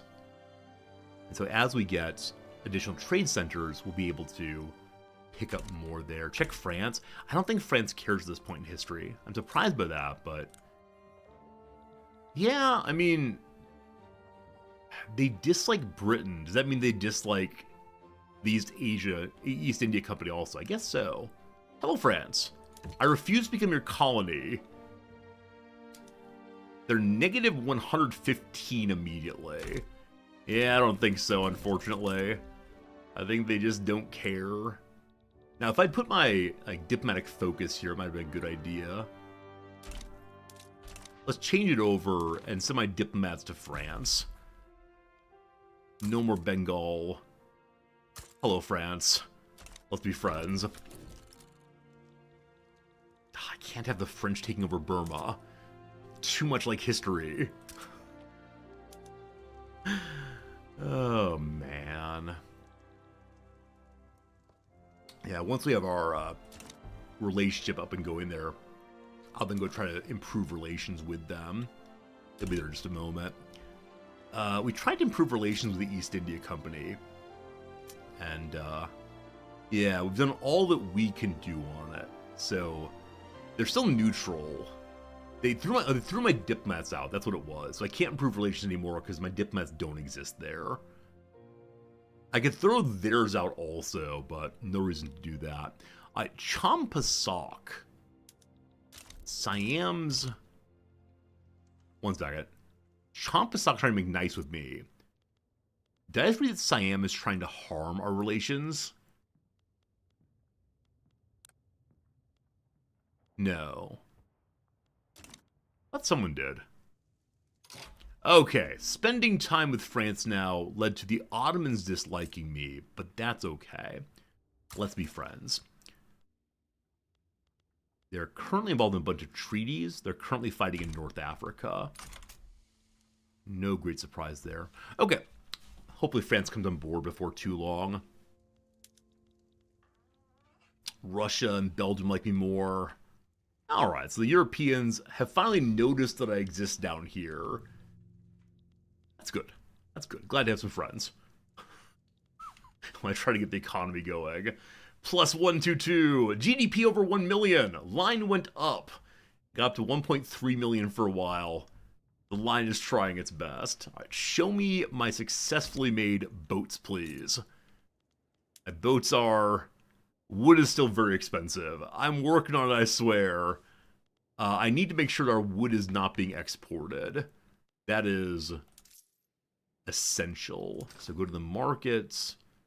Show me the wood.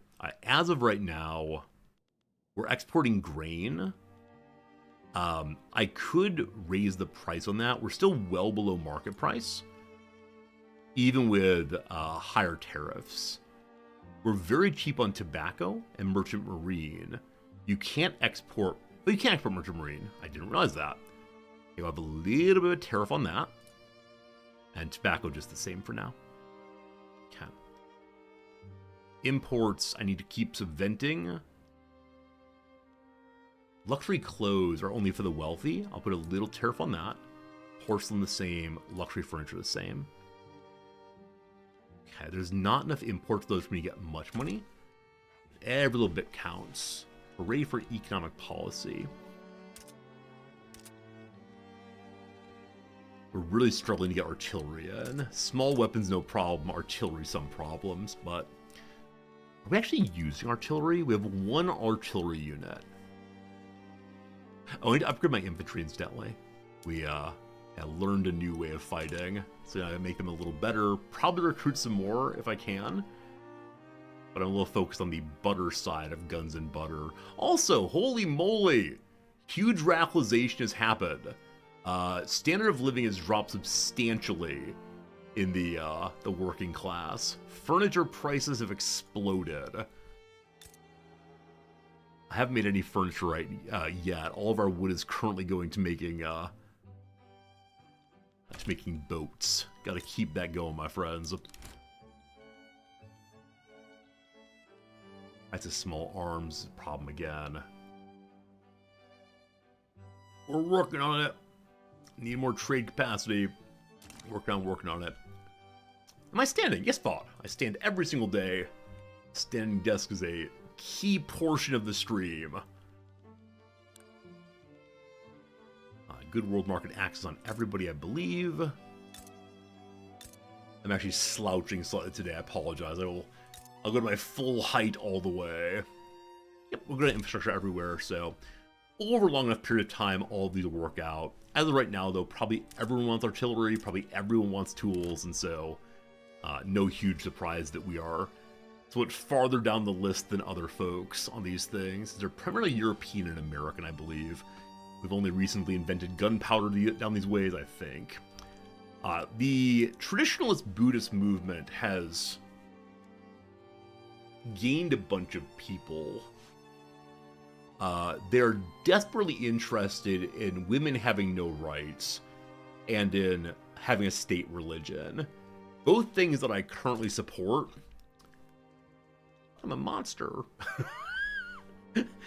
We're working on it. Working on it. I'm trying to think at what point it'll be appropriate to start making our own chairs. It would raise standard of living, which is really important to me and to avoid further radicalization.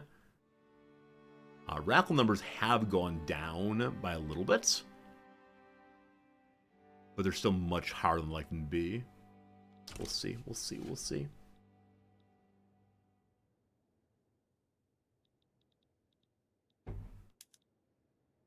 Game speed 4. Their tiny, sad little production queue. I think at this point I often say, hey, let's add one more construction building to try to speed it up some, but the old economy is heading towards debt already. And as a small nation, I refuse to go debt this time. We're gonna hang out, let the private sector invest their money if they want to, but the price of wood changing will help not only the shipyard, but also us. But yeah, at this point, we just need scads of money. The gold mines would be good. Lowering the price of wood would be good. You know, all these things are appropriate ways to play, but a little slow going. We could go ahead and check out our trade policy. We're into mercantilism. Everybody wants mercantilism. We'll stay that way then. There are no other desired changes to the government right now. I would like to get onto agrarianism, but as before, only the rural folk, the trade unionists, and the industrialists want that, and they've all been heavily marginalized. So I may need to weaken the landowners a little bit, or weaken the Buddhists. Yeah, as of right now, like, the government is the landowners and the Buddhists, and the armed forces that are along for the ride. I'm a little unsure how we're going to change our government in a way that gets me the laws I need. Because nobody wants anything that's useful to me currently. What would actually be useful to me? Let's run through and think. I mean, home affairs, super creepy, stopping the rebels be a good idea. So again, we need to wait until we have other technology unlocked for some of these. Hey, we have the cotton gin. It's not clear we actually have cotton plants, but that'd be okay. Romantic agrarianism. Everybody wants to be a serf still. I think we're staying with really unpleasant politics for a while. That'll be okay. Guys, keep going. Alright, the armed forces are questioning the wisdom on relying on weapon imports from Prussia. It's not that I'd question the reliability of Prussian rifles, said the general. We can scarcely count on them to continue to supply us when they expect to be staring on the barrel themselves. We can set up our own domestic arms industry, or we think the Prussians are just fine, stop causing problems. I mean, I do need my own local arms industry, but that requires iron and so on I just don't have, so the Prussians are not coming for us, and if they are, they're going to destroy us anyway, so fine. Alright. Trade center. Trying to find people. What's the issue here? That wages are too low right now. The farmers do not want to get other jobs because farming is more profitable than trading. Oh boy, why is farming so profitable? Probably because of the price of fabric being so high.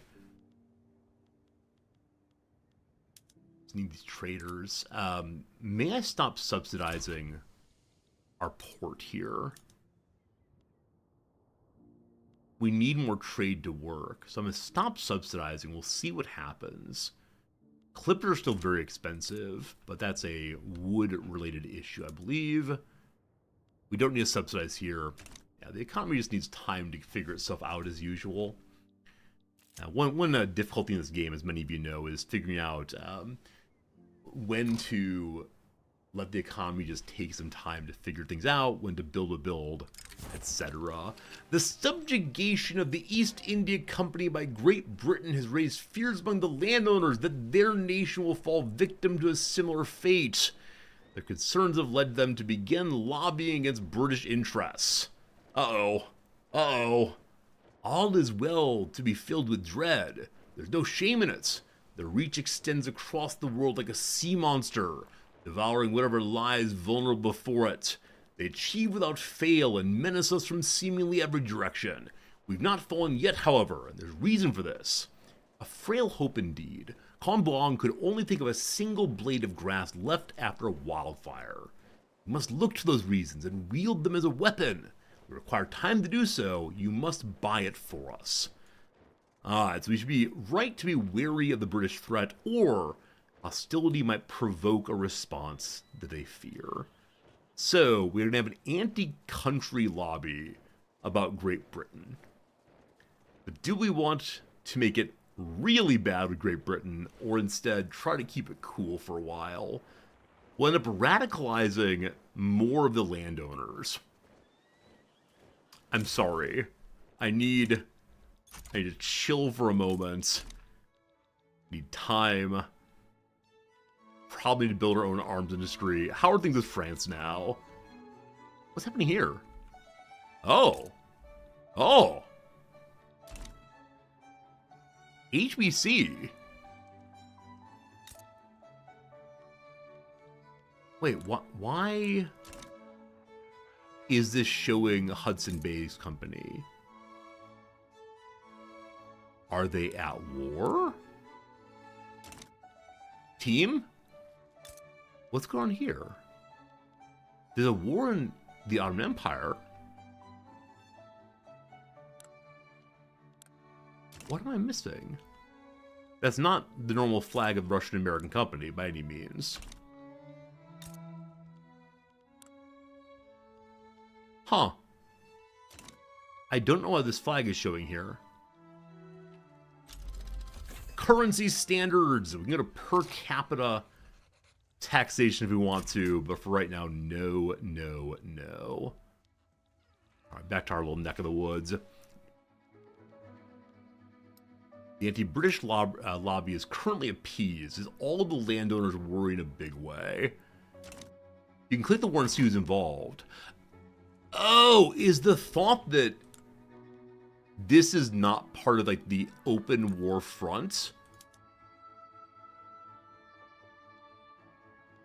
That's exactly it. Good job on that one. Exactly it.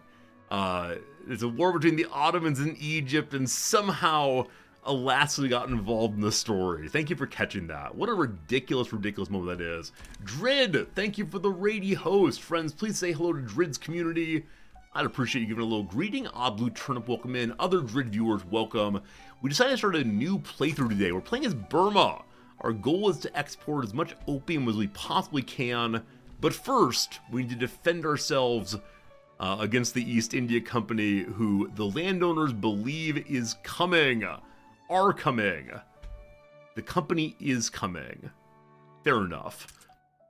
But right now we have almost no weapons here. We're working on trying to be an importer of weapons, but it's going very, very slowly. This poor, poor, poor nation. Emphasis on how poor it is. But we're hoping it's the case that Britain fights other wars. Well, here we go. The East India Company is now damaging our relations. I got distracted by the war in Alaska. Hello, France. They're cooperative towards me. Cat.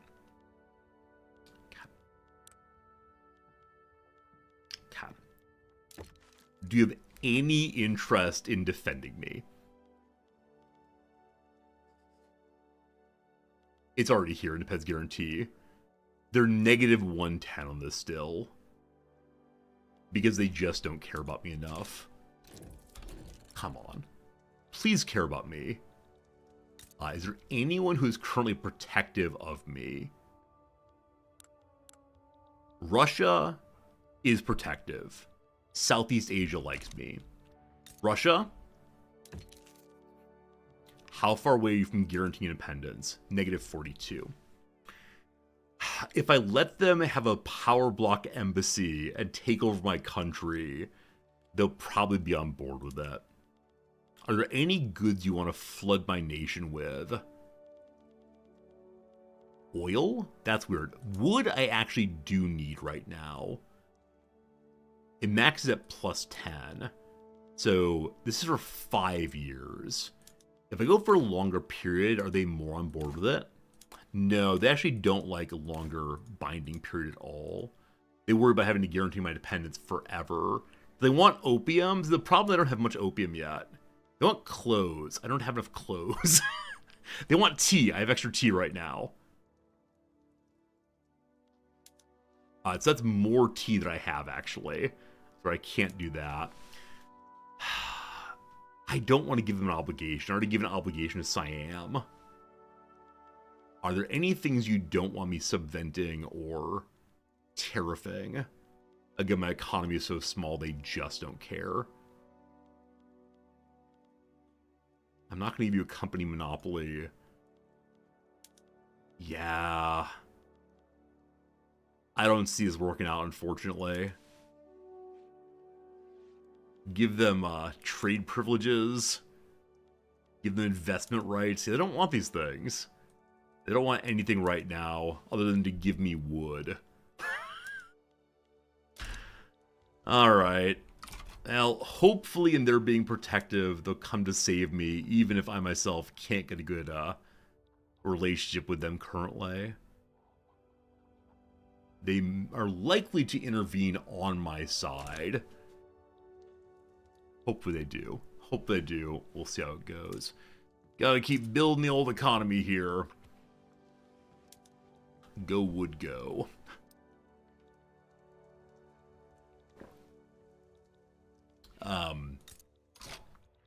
I don't have an interest in Russia, do I?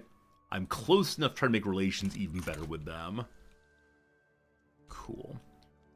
We are missing some taxes right now. Why is that? Pegu. We have enough bureaucracy. I believe Pegu was struggling with tax capacity when we started the game. It is still. It needs more tax collections. So the way to fix that, I think, is to move my government buildings over to filing cabinets. Yes? Okay, the price of paper goes up even more. But does that lead to our getting an equivalent amount of taxes in? We should be getting 1,000 in. We're still having tax waste there. Paper's just too expensive. Alright, how do we lower the price of wood enough? Certainly not. If only we could construct faster. If only. I believe that I've put up road maintenance in some of these places. And maybe I should not be trying to spread the goodness of the government across the entire nation. Maybe I should focus hard on Penghu and Mandalay, and then nice things will come for the rural folk eventually. I think this is one of my problems as a player. I often do get really excited about good things for everyone. Let the peasants eat cake also. But of course it is the case that the capital probably matters most initially. They need paper. Alright, so get our very first paper mill going. These gold mines are important also. There's the current queue. Fine. We are running a deficit now. It's only a little bit. We can have a credit card up to 2 million. I promise I will stop building before too long. The gold mines will save us. I just can't decide in what order to build what. Yeah, the gold mine takes 40 weeks. I don't have road maintenance there, so I can speed it up a little bit by turning off road maintenance in the capital, I guess, and moving to there. So bouncing road maintenance has got to be the thing we do over the next little bit here. It always feels so awkward to move road maintenance. As long as we have enough infrastructure, it's not a big deal. And indeed you do. Indeed you do. There are oil fields here, apparently. I'm surprised that we know about what oil is this period, but it'll be good for us sooner or later. Okay. I do wonder how subventions are going. Sean has stopped trying to harm our relations. I wonder why they were doing so. They're merely defiant. They don't want to be loyal to me anymore. I'm gonna need you, Sean. Gonna need you. Siam is loving me now. We already have a defensive pact with Siam, right? Who else is loving me these days I can maybe get a defensive pact with? Vietnam is also.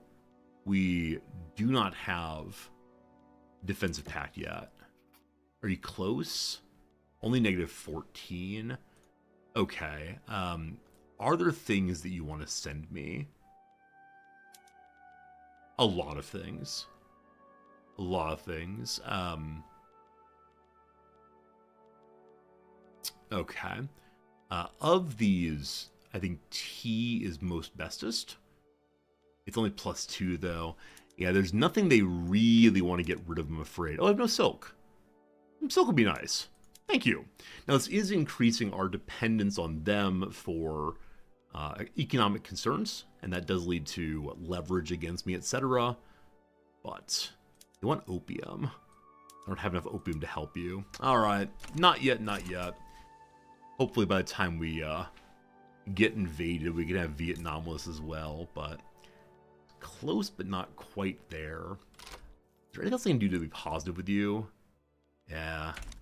They don't want my military's help. A newspaper called the Pegu Bulletin has printed a bigoted article against the Karen people. How many of them are there in my nation? 250,000. Alright.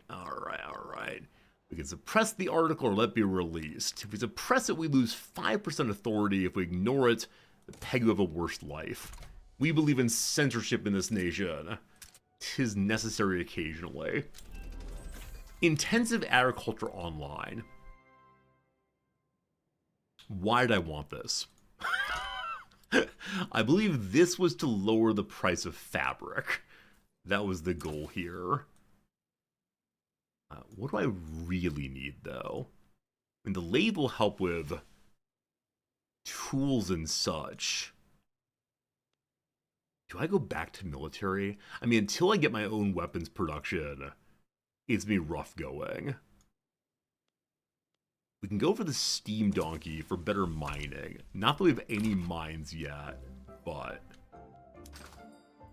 let's see. So production in our farms. Fertilizer consumed, grain gets even more expensive. Not great. We can focus on even more fertilizer. That's fine for right now. And then we can move the rice farms up here. So we're getting more fertilizer, consuming more grain. And that will be good. Again, take a minute to get started. To produce more fertilizer is not an instantaneous process. You gotta wait a day or two. I think that will all come around pretty soon. Okay. Gold mine up next. Fantastic. Yeah, the usual desire I have, of course, is to get my income up to like plus 3,000 before I build more construction sectors, but it's a delicate balance. If you don't build, you know, how's it going to work out? I'm a little surprised we're still not getting cannon. A little surprised on that one. Also, we only have 34 troops. 34 line infantry. So we are bringing in small arms. They're just very, very expensive, unfortunately. Need to have more trade power. A mechanic I don't fully understand yet, but if we look at the small arms here, what can we see? We are bringing them in various places. Do I have enough trade capacity? I'm going to check at Pegu first. Trade center here. We have only one open trade capacity, so even more trade centers here would be good. So we maybe bring in more things. We're exporting fish and tobacco right now. Let's go ahead and check our tariff policy to see what's losing us money. Yeah, paper is, gosh, we're trying. Silk, or no tariffs on, it's fine. We're just importing it right now. We're losing money on small arms as expected. Wood we're keeping neutral. We are currently... Is that exporting wood? We cannot export our wood. I need to keep my wood locally. So I'll put a little bit of a tariff on it.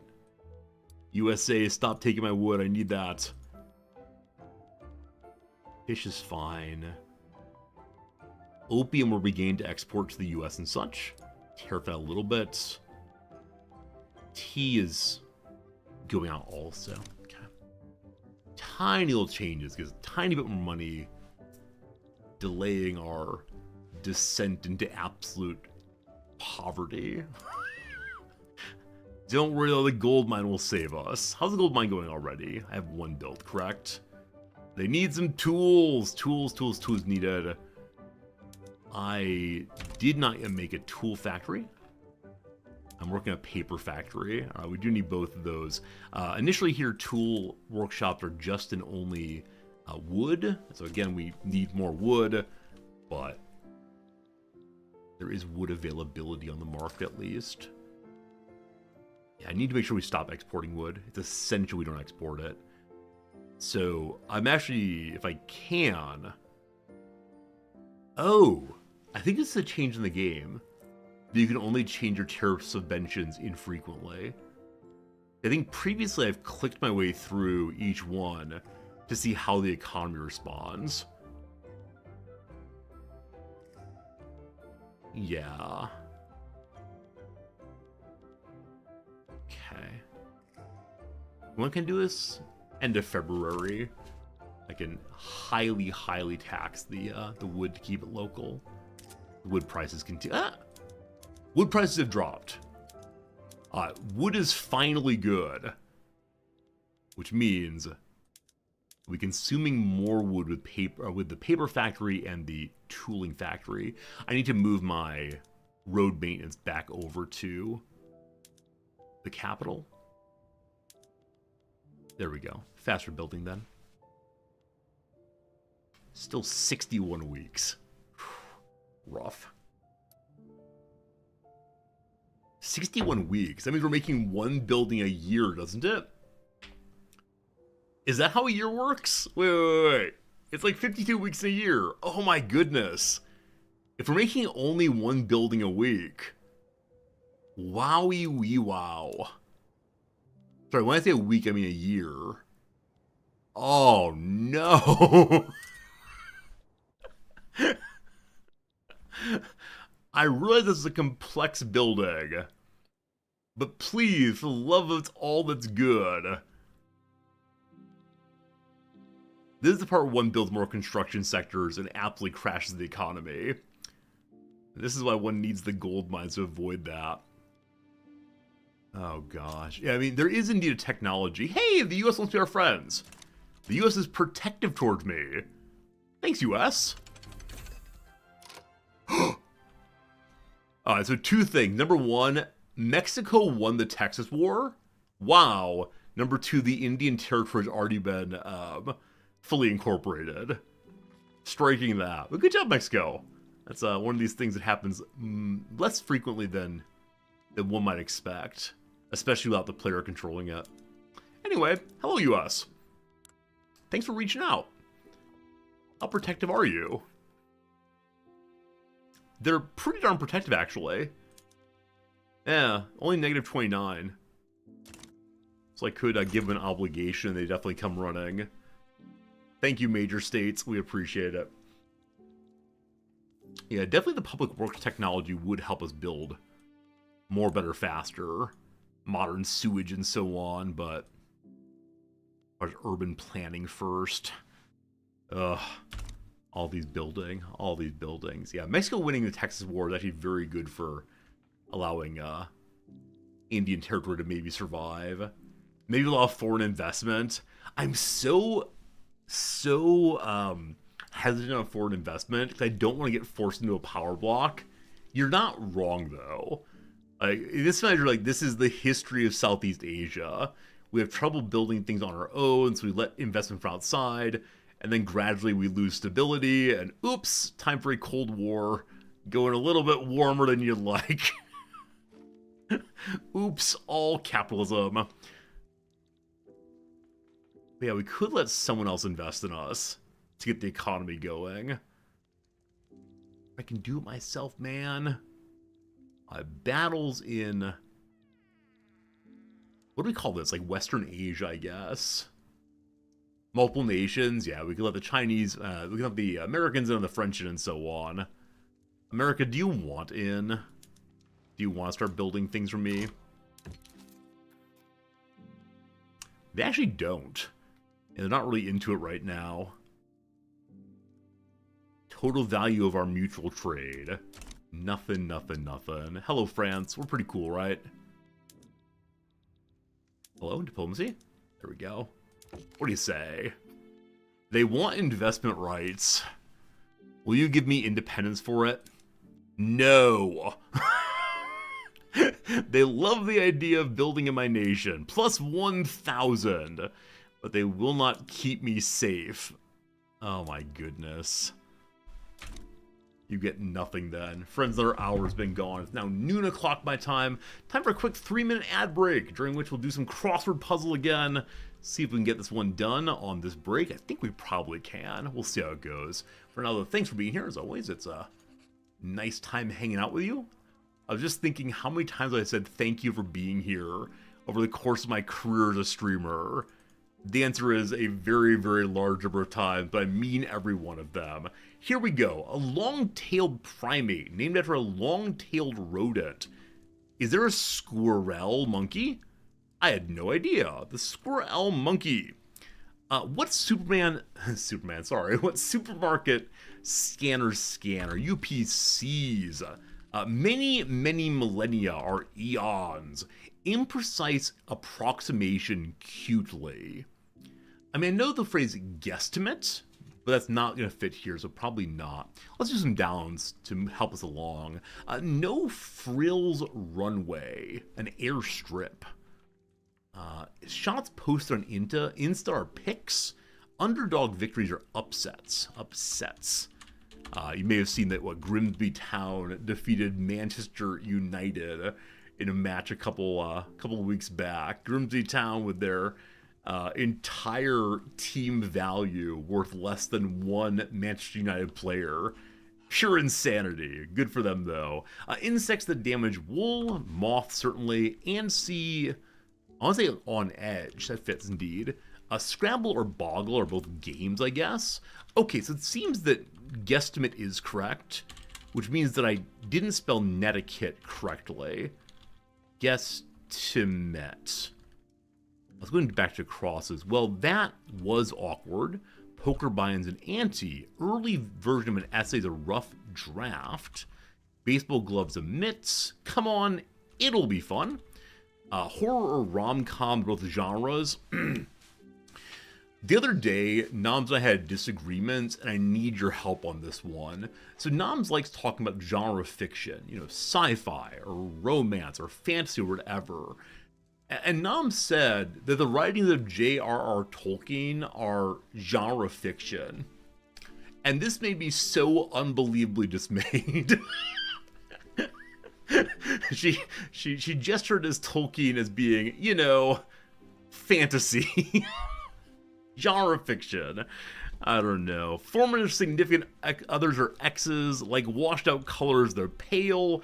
And lastly, provide funding for a scholarship is to endow.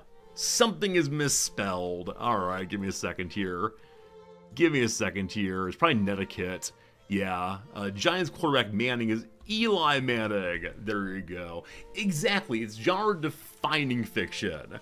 The text that sets the conventions is not part of the genre itself, because it sets the genre. I don't know. It's just such a dismissive phrase. Genre fiction. I don't know. It's literary fiction, gosh darn it.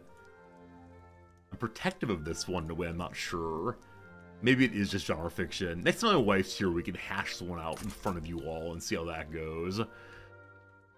Alright, lots of people are protective of me, not because of what we've done, but because they don't like Britain. What genre is LOTR if not fantasy? The saga. the epic. I don't know. Like, would you call Norse myths genre fiction? Like, would you call the Epic of Gilgamesh genre fiction? You could, but it feels gross to do so. It feels anachronistic at best. Incidentally, my wife and I had this argument, and she said yes, she would call the Epic of Gilgamesh and Beowulf genre fiction, fantasy fiction. This was not a conversation that would continue nicely for me. That said, maybe it's no big deal, maybe I shouldn't care, but just feels weird. Feels weird to point to, I don't know, like Sanderson's work or the Dragonlance series. Like the Dragonlance series is genre fiction, genre fantasy. Do you say Dragonlance and Lord of the Rings in the same breath? I don't think I do. But I recognize that I might indeed be a bit of an elitist here, possibly.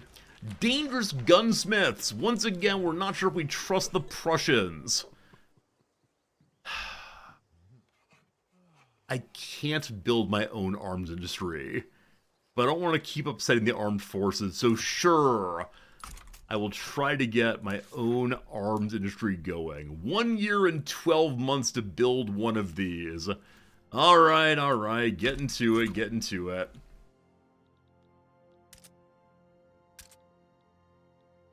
So for that we need iron. It doesn't say the building must be functional, only that it exists. So, we're getting to it. The leader of the landowners has retired. The new one's a traditionalist, so no real change there. What a lovely mustache you have, sir. Incidentally, I once overheard a conversation in an airport in which one man approached another, who was surely a stranger, and said, "Sir, what a lovely mustache you have. I must compliment you on it." And ever since that moment, I've wanted to say the same thing to someone. What a lovely mustache you have, sir. The fervently nationalistic armed forces turned rhetoric towards Siam and the province of Tenasserim. They've been lobbying for hostile action against Siam. They're our friends, though. Wait, what do you want? Sort of a tea, they said. You want this thing? It's indisputable, possesses a distinctly Burmese character. You mean it's also bordered by the East India Company? We're gonna reject that saber rattling rather. I hate to upset the armed forces. We have an anti-British society and anti-Siamese faction also. All right, look here, team. I need you to chill. We have enough problems in the West. Is Britain fighting in India? So not Britain, is France fighting here? Yeah. France and Britain are at war over what? What is your goal here? To conquer the West Indies. So a battle between the tiny French territory in India versus Britain wanting to take large elements of French territory out here. Well, we'll see who gets what. Yeah, the desire to kick the French out of India. No treaty port for you.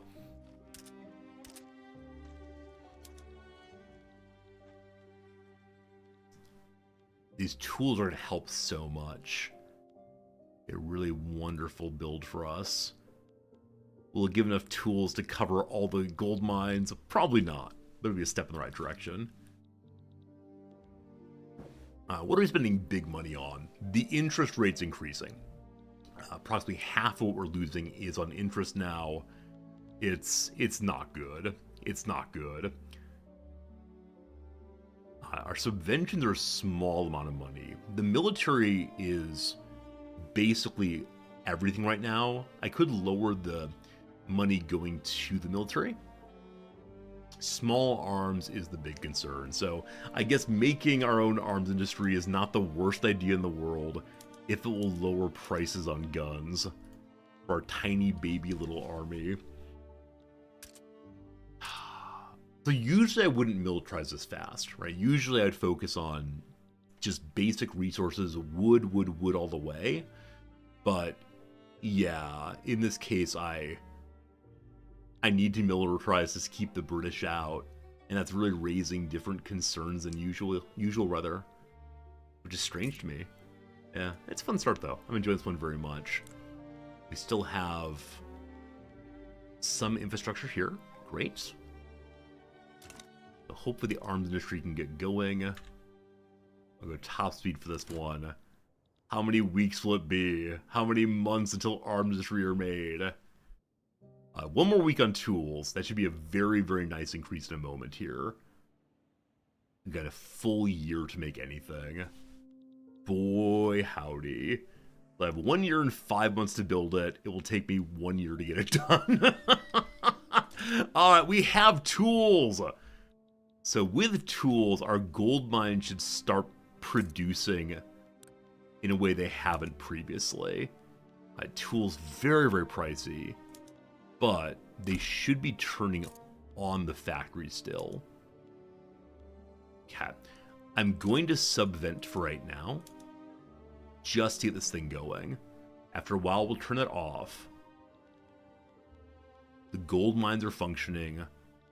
Wood goes in. Tools go out.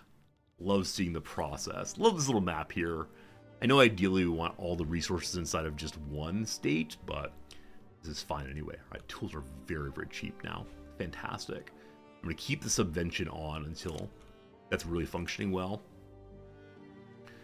The arms industry, I believe, consumes iron. Are we making iron anywhere yet? Or is it one of these many, many things we'll do someday? I don't see any iron production at all. Oh, my poor military industry. Whatever will you do? We can dig iron out of the ground here. Hopefully we can find a major power that wants to take my debt on. Hello, Russia. You said you're feeling protectionistic towards me. Does the Tsar have a lot of money, possibly? The Tsar's not feeling it. How about guarantee independence? They're close.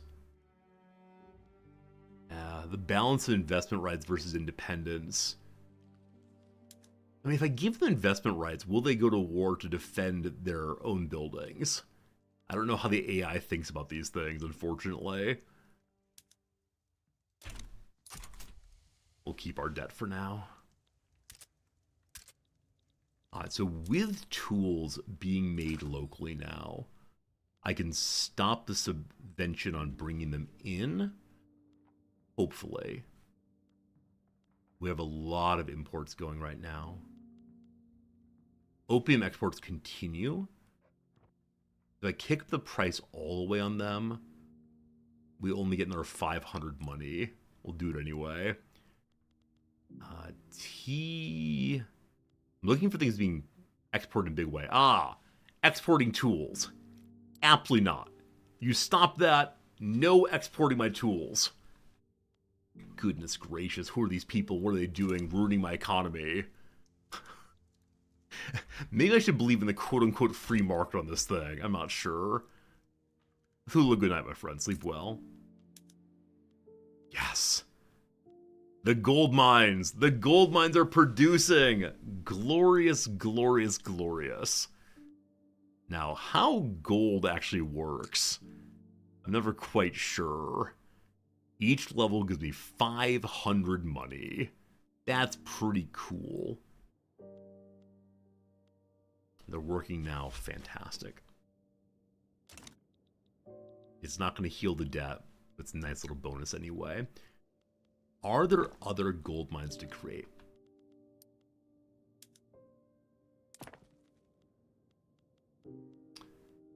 They're not. All of what we found so far is being built. Get online. Fine. Again, not huge money, but not paying for tools anymore will be a good thing. Negative 5,000 now. Where's all the money going? Yeah. Paper prices. Paper prices. Paper prices.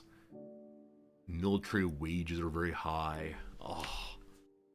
Oh, this is a second playthrough in a row where I'm going to end up not being able to fix the economy. There's possibilities there. They're claiming the price of wood has gotten very high. That should not be true. Not that I mean to tell you how your economy works, but it's not that high. It's higher than it should be. Are we exporting it? We need more. So I don't think it's being exported at all right now. It's not. Prussia's improving our relations. Prussia's protective of me also. Seems like everybody is being protective. Now, are they protective enough to send me some artillery? No, they're not. But that's okay. We have to align with great powered access markets. So Tillian, you can buy from other markets now by using trade buildings. Trade buildings buy between different markets. It was a change in the most recent patch. So we are doing what we can to find things to trade from other nations. Currently exporting tobacco. How's trade looking in the capital? It's exporting tea. It's using full trade capacity, so a place to increase a level. Is that worth moving to the top? I never quite know. We'll finish the arms industry first, though, to make the military happy. Coffee empty. Does drinking coffee help with the hydration concerns that some of you have of me? I know some of you are often concerned I do not quote-unquote hydrate regularly enough. If I were to do this play over again and focus on military the way I have, I think I would absolutely have invited investment from other nations earlier. We can still do that, but it's got water in it. It counts. It counts.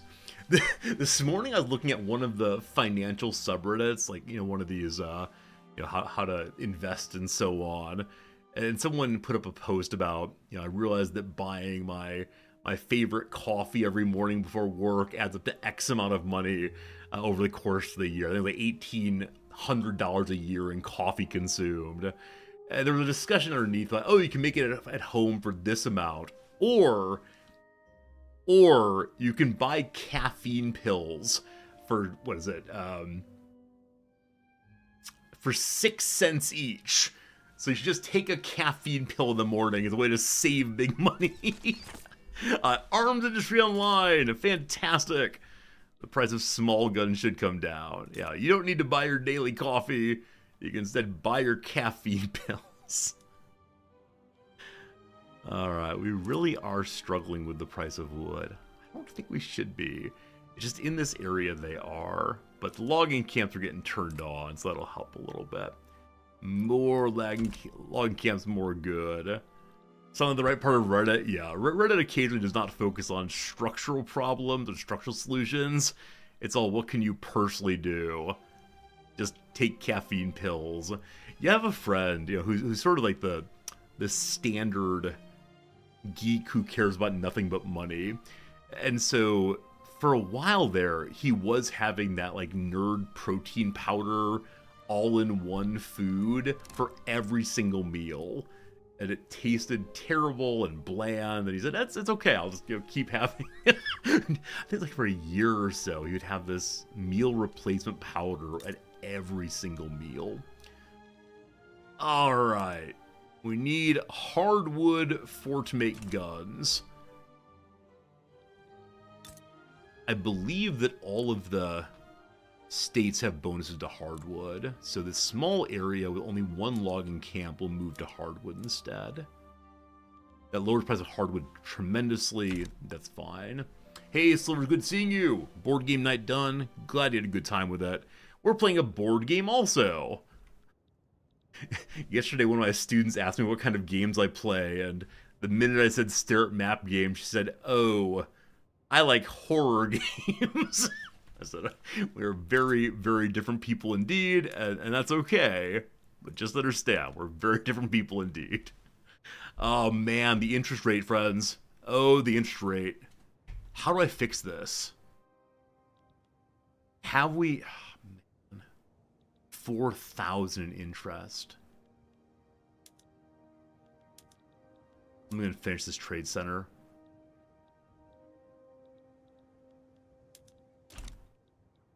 It's stopping construction for just 1 second. What can I do? Yohori wants me to my friend. So right now we're only negative 2,000. I'm sorry, military. I've got to cut your wages for a while.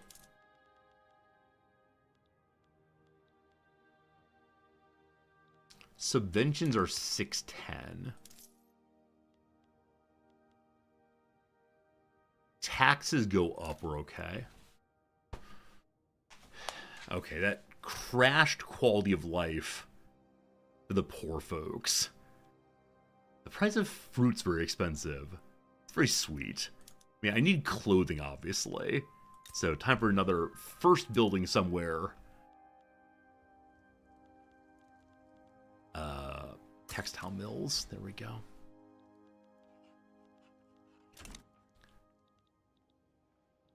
Early game building. Early game building. So I raised the price on what? Quite a few things just there. I lowered our military to the very bottom.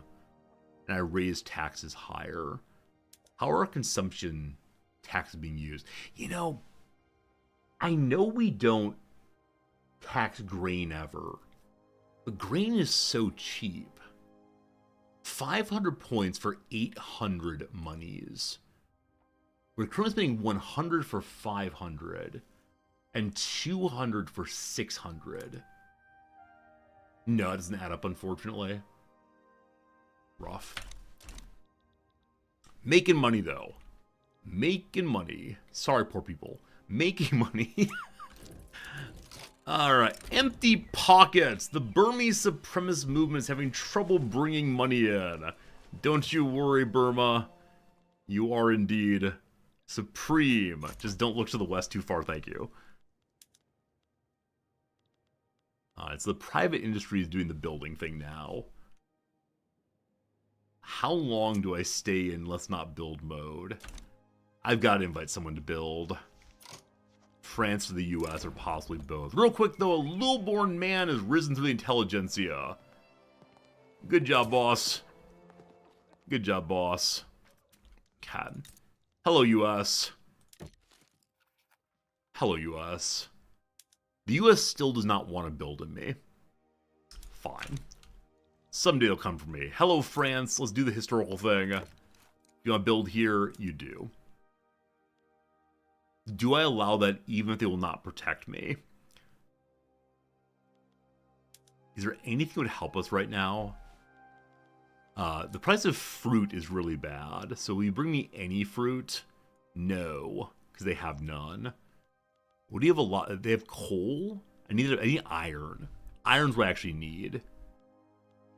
They do not want to give me any iron. Is that true? Yeah, the minute I ask for iron, they're strongly opposed to investment rights. Yeah, maybe it's going to be cash. They don't want to give me cash. They might give me 100 per week. These greedy French people, holy cow. I'm one away from 50. Oh, thank you for catching that. Yeah, one more round will have maximum friendship with France for what we can do right now. Thanks for noticing that, Fod. Sorry about your standard of living. I swear I'll fix it. I swear I will. Okay, so if we unpause, wood is the issue. Obviously, gold mines needed. I wonder if just building more logging camps would actually be the best thing to do here. If I should have just started with making nothing but wood for a time. Well, back to it for a moment. Number is white. Excellent. We're maximally friendly with both France as well as with Champassac. France, how you feeling now? We cool? We cool? Okay. Will you give me any money? 92% chance of them taking out 100 money. How about 200? We can type here, so nice. At that, there's a 85% chance. Oh, they give me clothes also? They don't have enough clothes, unfortunately. So no. The things they have in excess are few. Yeah, everyone's economy is just getting started. They give me sugar. Hey, give me some guns. Hey! They'll give me all their guns. And that's fine. That's fine. That was good. Do you have any cannon you'll give me? They have no cannon. Alright. Now this is going to compete with our arms industry. That's fine. You want to give me some coal? So I'm sure you'll use it for something eventually. Hey, thanks. Alright. 85% chance.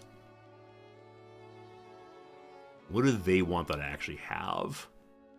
Yeah, I don't have anything you want, unfortunately. You want some opium? Okay, 85% chance. Okay. France can now build in my territory. Who else feels pretty good about me right now of the major powers? Russia's a possibility. The US likes me, but they don't want to get involved. Prussia's cool also. Hello, Prussia. You feel like building down this way? You want to keep me safe? Absolutely not. Alright, want to give me anything? Send me things? Absolutely not. Never mind, Prussia. Enjoy your life. Wait, the leader of Prussia has an amazing robe on right now.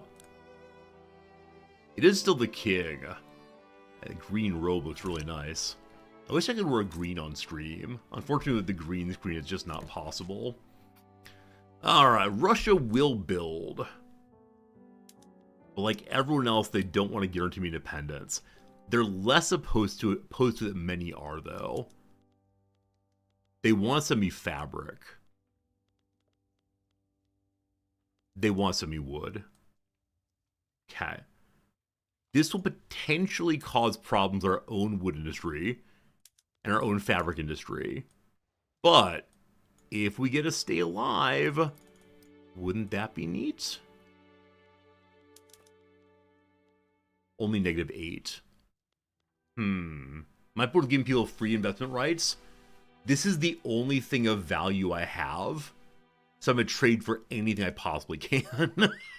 Like, sincerely, I understand that, yeah, I understand that one should let them build, etc., but I just need to get anything out of it. Like, if I can get guaranteed independence, it's huge, because then Russia and Britain will fight instead of fighting against me. Anything on me not tariff? Small economy, who cares? Subventions. Small economy, who cares? Is there anything else I can do? I need like 10 points or so. Can't give them money. I don't have clothes to give you. I can give you 2 tools. It's not gonna work out. Alright. Do I just say I don't need my independence guaranteed and hope they come help me? If I give them trade privileges, there's a 15% chance of it going through. Okay. I'll sell my nation out instead. Will you give me 250 money a week, possibly? They don't like the idea. 95% chance. Okay. This is such short-term thinking on my part. What, 500? 75. Let's do it. Healing the economy by selling our nation. One piece at a time. What our Burmese forefathers owned and loved and cared for has been sold by the monarch. This truly is history, isn't it? Truly, truly, truly history. And all this just to, hopefully, survive. Spending $890 on sending something somewhere. T for Russia. I got back 500, I believe. Cool. That's all working out. No! The private people are building opium plantations. Those are mine. It's alright. Okay. At plus 152, may I lower taxes again? No. I'm sorry. One of these days. Not today, though. So fruit's the big issue.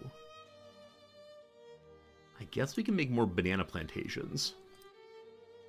Though again, every single time I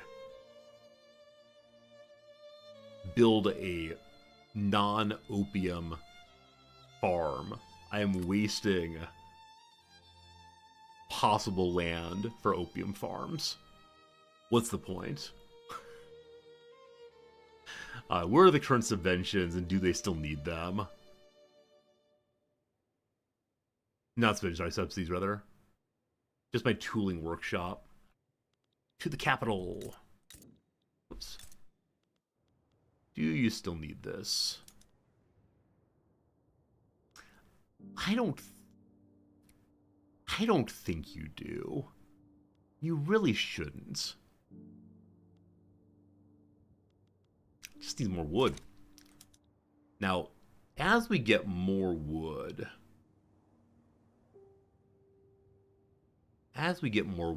we can also get more tools. And with that, we can then set the logging camps on. Let's use saws instead. It lowers the price of wood quite a bit. I never know how the balance works between wood and tools. Only one tool factory, probably shouldn't make that change yet. Now that we're a little positive on money, I immediately want to go build more construction sectors. Let's just chill for now. We're burning through the interest rate. All good, all good. If we get attacked, we're going to have to fund the military again. What kind of conscription can I do right now, if any? We can't do any conscription. Let's go and check the law. First time in a while. The National Guard. That gives some conscription, right? Tiny little bit. Tiny little bit, possibly. Did any iron at all? We're working on it right now. Yeah. We're working on it. Slow going, slow going. And people want some schools. Who wants it? The monks and the industrialists. I mean, may as well. As long as they don't get any crazy ideas about freedom. That'd be okay. The king would like a different government. The king would like to kick out the armed forces and bring in the righteous monks. The religious powers are with me. Hooray. I will give them religious schooling. But I cannot find. Why do you not want religious schooling? Must not have enacted total separation, state atheism, or serfdom. Oh! If you have serfdom, you can't teach your children. We can go to private schools if we invent schools. I didn't realize that serfs meant no one can go to school. I don't really want junk serfdom. Alright, well, things possibly change. I don't know if it's that brutal. I mean, political power sure does like me staying on serfdom. Brutal. I'd like to get off traditionalism to agrarianism if possible. For that, though, I need romanticism first. I want to have a nice time in our little farm sim. Farm sim 1846. That's brutal. Darn you government workers. Romanticism. I mean, we can go to interventionism right away, correct? Yeah. Wait, land reform or anarchy? So to go to interventionism, we have to get rid of serfdom also. True? True. Agrarianism is allowed with the serfs. How far are we from romanticism? This is the question. Thinking about how beautiful the world is. It's a ways on. It's a ways on, unfortunately. Should I stay on my current technology? What is it? The steam donkey. I'm going to skip off that for right now and head over to books and such. We should be an educated people who work the farm. Tenant farmers, as Jefferson desired, etc., etc. Why am I researching that? So I can get romanticism, so I can become agrarian. I think that'd be fun. So we're not traditionalists. Instead, we sing the songs of the beautiful land all around us. We love it. In the short term, the academy will allow me to have some schooling. Why the donkey? I was just thinking production-related issues, but I didn't realize how long it was taking. I thought we were on a quicker one. We'll see. We'll see. 34 months. Yeah, I was too far down the research tree. I probably clicked kind of randomly. Come on. Week after week. At least we're positive on cash, so I don't mind just letting things roll for a while. Standard of living went back up again. It had dropped to 6 something for a while, so climbed a little bit. Fruit is still the issue. We do have banana plantations coming for you, but need all these things. China's on fire. Or China. Like, can I see what other nations are making inside of me? Can't see their build queue. So no. We have the lathe. This does not help us in any sense right now. Surakarta. Surakarta wants to be our friends. Seems like you're somewhere in Indonesia. Is that true? You are part of the Dutch Indies. Maybe it's part of a global internationalism movement. Sorry, global liberation movement, internationally speaking. We'll see. Okay. The iron mine is coming now. Positive money again. I could lower taxes to middle at this rate and still make some money, but I'm very pleased we're paying these off fairly quickly. Unrealized taxes again. It's only 1,000. It's only given Pegu, isn't it? Cursed Pegu. Cursed Pegu. All these people not paying their taxes. Urban planning is done. More construction, more faster. We could also go to better iron frame buildings if we had literally any iron anywhere. Awesome, though. Okay. So, a Cursed Pegu. Paper is just very expensive is the issue here. We are working on making a paper factory, I believe. It's down there somewhere. One of these days. Does the game push you towards historical accuracy? I think the general story in that Selden is there's a reason that history went the way it did. The game tries very much to model conditions in the world as they were at the time the game starts. And so, you know, you're not going to play as Burma, for instance, and be able to fully industrialize by 1900. It's just a slow road. Now, you can, you know, push history in different ways. You can say, for example, you know, let's be friendly with the Americans, knowing that Burma probably wasn't that era. So you can definitely change things around, but the initial conditions are the initial conditions. For example, though, like in this history, Mexico won the war for Texas. Texas did not get independence, instead it became part of Mexico. And as of right now, Mexico is holding on to the Western territories. Now, will that continue? Will the U.S. let them have California? Who knows? But Mexico is much more powerful at this point than they were in history. And that's definitely a difference than prior playthroughs. So you can mess with history a bit. Though again, the initial conditions are what they are. It's been revealed that the leader of the Theravada monks has been having a secret affair with the clergy. Oh no! What a lovely mustache, sir. You are currently a middle-of-the-road nothing person. So, new person running the show is a theocrat. Cool. They currently endorse our theocracy. They want me to go from state religion up to, from autocracy, nope, from monarchy to theocracy instead. Let's not do. The anti-British people has offered us an opportunity to establish a defensive pact with Russia. I would love to do that. Hello, Russia. May I have a defensive pact? It's probably unreasonable to request. Yeah, definitely no. Why does it try to do that?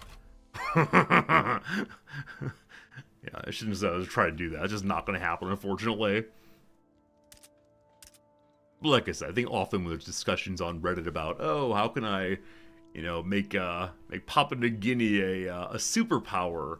There's often discussion of, look, history happened the way it happened for a reason, and because of that, you know, you can influence, but you can't radically shift things in most cases.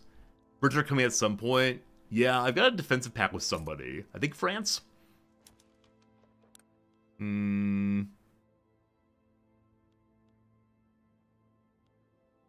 Huh. Maybe I don't. Oh, here are the treaties. I have a defense pact with Siam. Right. France is building stuff here, so we're hoping they will come to like me enough to defend me.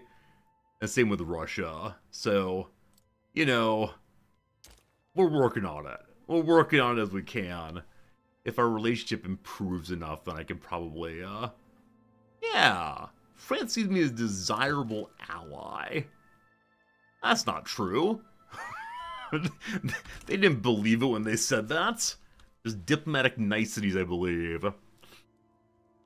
At plus 2,000, I immediately think let's go ahead and make a new construction facility. But the price of wood is still so darn high. Is anybody exporting my wood? Is anybody stealing wood from me? Don't you dare. Want to improve literacy? I agree. We're currently working on academia. Polygamer, good seeing you. We're currently working on the academia technology. That will come soon. Hopefully. Alright. Is wood exporting? Indeed it is. You need to stop that, please. Exports disallowed. Oh, wait. Wood got very cheap. We finally have enough wood. I thought someone was complaining about the price of wood. Maybe it took a while for the various locations to tech up. Or sorry, find workers, rather. But, yeah. It's very expensive in Mandalay, though cheaper across the market. Why is it so darn expensive here? I realize we're producing none of it there. But still. Standard of living improved in Mandalay. It's now 7. They're over on trade capacity also. A thing I'd like to build, more trade centers, but that's down the list. All right, plus 3,000. Let's do it. Let's do it, team. Continue piling in the same location. Bring me another construction sector. And watch the economy fall apart. We got it.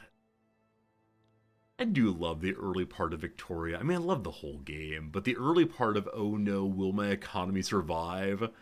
You know, will we ever be able to get positive on money again? Is always so much fun. I have so much bird mana. Too much bird mana. Is there a way I can ask the East India Company to let my my diplomats come back?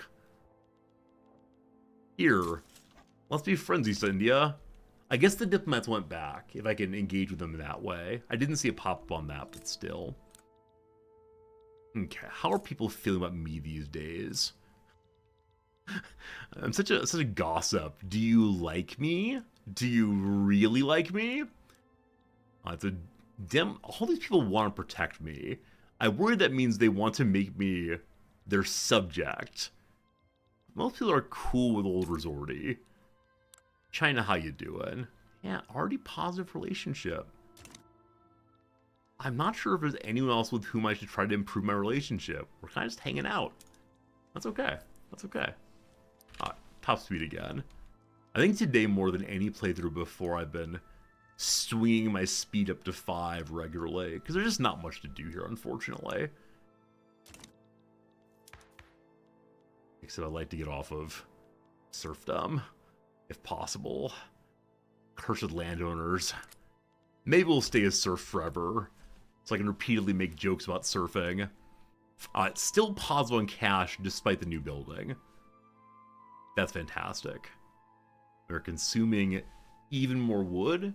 The price of wood was nice and low though, so no problems there. 12 construction at a time.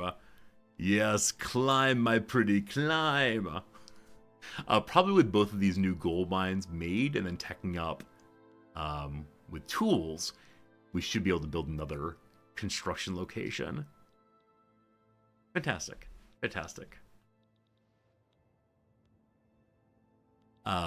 Is there currently road maintenance here? There's not. So road maintenance is going to come off of the capital as usual. That's social mobility, sorry. That goes back on. Road maintenance off. We move it to the north. We send our construction crews out there to help as best we can with digging that mine. I do wonder how far we'll get in this game. Like I said, our intended achievement is to be the world's largest exporter of opium. That is the goal. Is that a reasonable goal? I don't know. We're doing it anyway. Okay, have we run out of iron entirely? Or is the iron mine still finding workers? It's still finding workers. It's going to take a little bit to get there, but no problem. The price of tools, yeah, we're at the point right now where there's insufficient demand to... Let's say, I think it's profitable. I apologize. We need another tool factory. The arms industry needs that iron. So the iron mines are now going also. It's all coming together. All coming together very nice. At some point, we'll probably want to make our own cannon.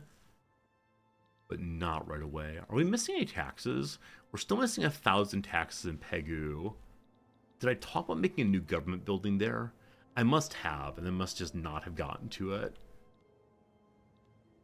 Or they're struggling to find paper. Has the paper bill been made yet? Nope. The paper mill will actually lower my expenses quite a bit. I'm not going to push to the very top above the gold mine there, but after that we'll get that done. Okay, I'm going to look through again. Yeah, military wages are still much, much lower than they ought to be. Yeah, we're spending 2,000 on paper. If we could lower that even a little bit, it'd be a wonderful, wonderful thing, but definitely slow going that. Okay. Okay. Yeah, that I'm not trying to pass a law does feel kind of awkward right now. Let me go and look through and see what I'd like to change, if anything. Nothing that liberalizes by any means, thank you very much. There's some taste for guaranteed liberties. No. There's no taste for agrarianism at all. Beautiful pastoralism might not be ours. Though, I don't know if you can hear Cat Fritz. Cat Fritz realizes it's almost time for the end of stream, and so he's singing the song. Singing the song of Resorty, please come play with me. Poor Cat Fritz. All he ever wants is cuddles, and all I ever want to do is play video games. It's hard to make the two work together. I had a cat in the past who would very happily jump up on the desk, and I could pet her with one hand while gaming with the other hand, but Cat Fritz is terrified of the world, and so he only wants to cuddle in very limited places, namely sitting on the couch or in bed. So post-stream, we always have this moment of sitting on the couch and giving some pats. So we try our best with that. Okay, back speed 5. I always wondered when I should go back and renegotiate treaties, especially for guaranteeing independence or defensive pact. Either way would be fine. The cannon. The cursed cannon. Oh, I think I'm currently subventing small arms in a way I don't need to anymore. Is that true? Is that true? True. Small arms. We're not trading anymore, so it's not the case. If I were to trade them, where are small arms? There they are. We're already neutral on them, no problem. Okay, the things that we are currently trading. Paper, yeah, working on it. Luxury clothing, if people want to buy it, I mean, more power, etc. Hardwood is being exported. I am fine with that for right now. That might change eventually. Napoleonic Warfare Online. Not that I have the artillery or horses to do much with that, but thank you anyway for the good work. We're going to take road maintenance off here, put it back on the capital again, speed up construction of the paper mill. Paper shortage, artillery shortage, standard of living has gone down. Oh, it's all falling apart. It's actually just fine. Plus 3,000 again. I think then I'm going to build another construction building, question mark, question mark. At some point here we're going to get a bunch more. wood chopping. Okay. What a fun start. I feel a little bad that I abandoned the Indian Territory playthrough. I think it was recoverable, but this has been more fun, having a slightly better economy because more people. And one of the big troubles in the Indian Territory start is you just don't have that many people, and it's very hard to bring them in because your people are super racist for understandable reasons.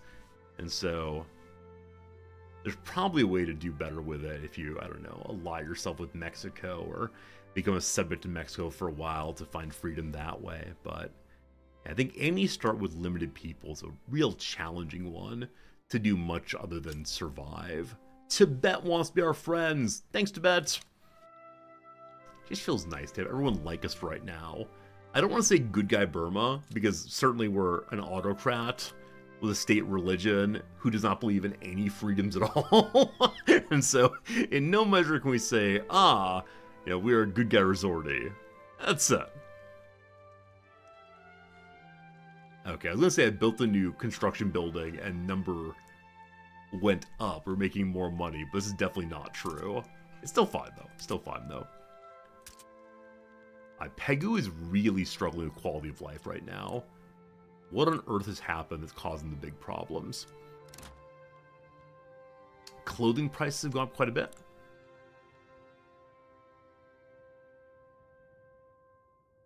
Yeah, clothing prices are the issue in Pegu. And we haven't made our textile mill yet. It's one of the many things we intend to make. Price of iron is quite high. Hey, the Netherlands are protected towards me. It's possible that if the British attack, some people will come help. Maybe not everyone, but some at least. With no official,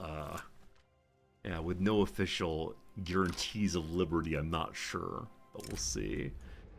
A mine in Mandalay has collapsed, trapping the miners inside.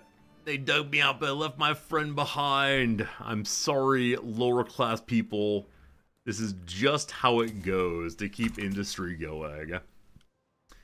And we end up with now a little bit over a tenth of our population is radicalized. I've treated the lower classes very poorly. If I can get their standard of living up even a little bit, I'm sure they'll understand why this is happening. It is the case that private industry is trying to build some fruit stands. I agree. Fruit is very important for the lower class right now, but unfortunately I need to get the government. The government must be funded before the people must be funded in this case. I'm a monster. I see we are short on iron again. I'll put another iron producer in the queue here. 1 second. Why are you not profitable?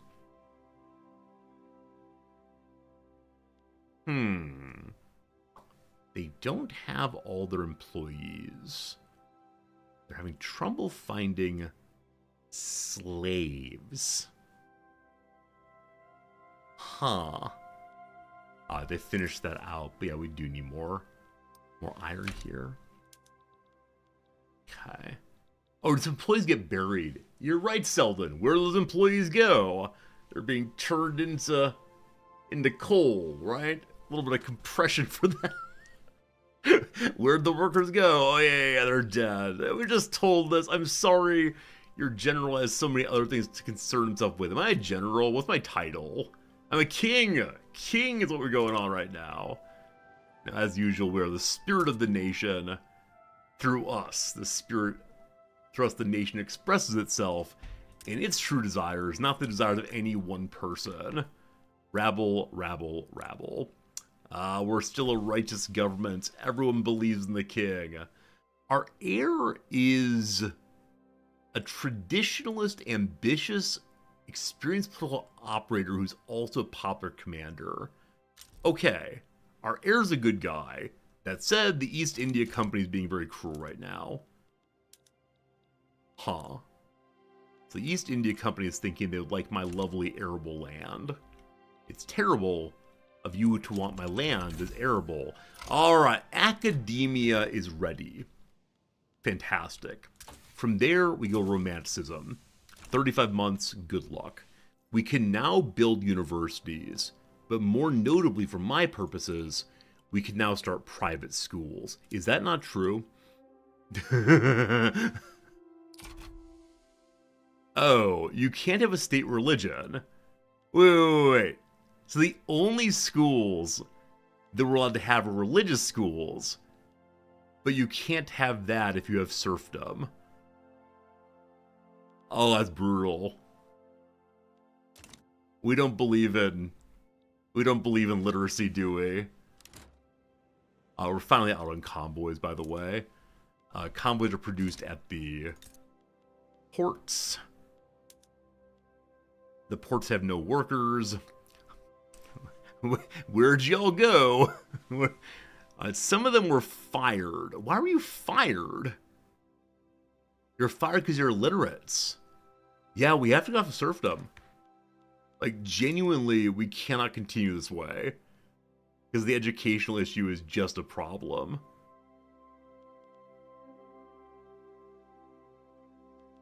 There's no political will for any of these things. If I bring the rural folk in, like, how do we get this? How do we get any enactment chance?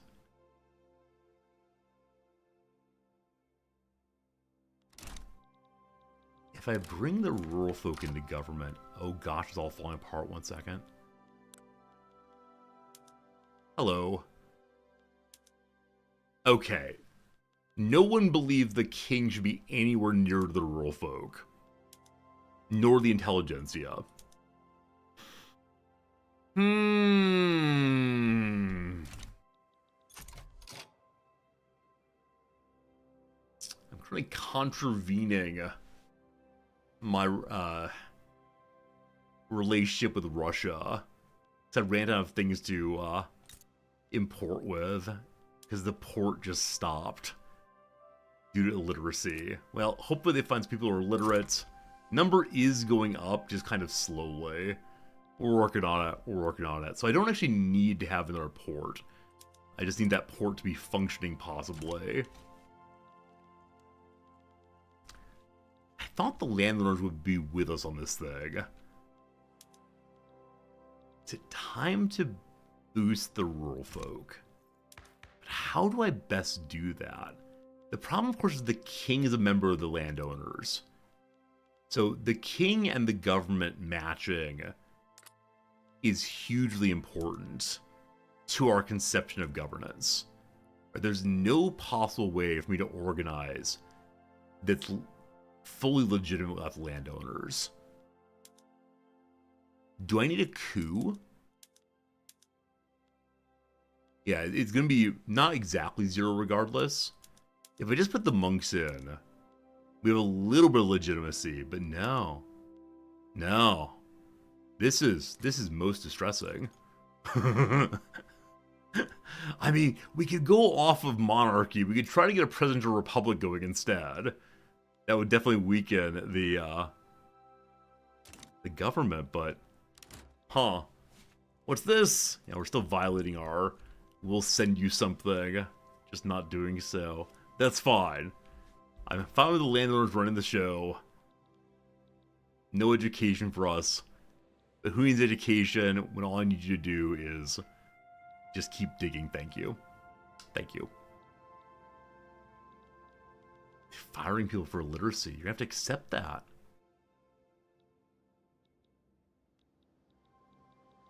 We just need the landowners to work with somebody else. I think, unfortunately, right now, the people revolt if we have anyone in government other than the priests. It goes to 29. It goes to 42. 72 on the armed forces. But yeah, the government is no longer beautifully righteous. The king has been sullied. Okay, if I bring the armed forces in, we can go for the National Guard. That doesn't exactly help me. Anything above 25 is enough. Oh, goodness, goodness, goodness. Alright, so we're going to crash belief in the government in order to pass tenant farmers. Yeah? Think so. Think so. Friends, an ad break's coming up. We're going to run through the ad break, and then we will, 46. Good work, King. Yeah, we're going to run through the ad break, and after that, I'll say goodbye, unfortunately. Tenant farmers, 7% in favor, 25% against. Good luck, everybody. I probably should have weakened the landowners more first, but hopefully it works out. Landowners are a little cranky over that. The rural folk love it, and so are working harder than before. Intelligentsia love it also. This law does not determine that much about the future of the playthrough, but gosh, it's trying. Poor port. My poor port. My poor shipyards. Everyone got fired for being illiterate. We have so much population. They should be working hard. Unfortunately, they're abandoning their jobs for reasons unknown to me. We're getting more gold coming in, though. I guess we're going to make an opium plantation. It's not clear we actually need that, but that's okay. Well, never mind. The things I actually do need are textile mills, banana farms, that kind of thing. So the opium will have to wait. No drugs allowed quite yet. Okay, the convoy balance is going back in the correct direction. That will continue. It's not a concern for us right now. It's just a weird little hiccup in the economy. At a purge of anyone who couldn't read, it seems. We're the 60th greatest power in the world. Someday we'll be recognized, but not yet. We would be number 28 were we recognized. What does the process of recognition require? I don't quite know. Let's see. We have to have a colonization and become an unrecognized major power, as opposed to only a regional power. Gotta get bigger, gotta get stronger, gotta keep it running. Fair. I may need to subsidize the port until it fixes itself, or the shipyard more properly. Doesn't say why they can't hire this time. Here's the king's money. The king will help make you big and strong. I'll do the same thing with the port also. Nope, the port's hiring now. So the shipyard falling off for whatever reason was what really caused the problem here. But nice and cheap. Good. Our final gold mine is being built right now. The natural resources are becoming productive resources instead. We'd love to move the line up to building faster and better, but tools and iron. The price of iron is very low, it says. How could I make the price of iron more expensive? We can move the tooling workshop up to the, let's use some iron one. Yeah, I mean, the price of iron goes to an, it was roughly average for a moment there. It goes a little extreme now, unfortunately. Well, team, I really hate to say it. Genuinely hate to say it, but it's 1 p.m. my time. I gotta stay it going. Gotta get some stuff done this afternoon. Been live for 4.5 hours of hopefully some fun, hopefully some learning, hopefully some getting Burma to be strong. We'll see what happens. I'm not sure if this is a nation that can actually get all of the opium I want to, but we'll try again tomorrow. We'll keep it going. It's only 1849. Many a day, many a year. Selden, thank you for the kind compliment. I'm glad you enjoyed the stream. I enjoyed putting it on for you all.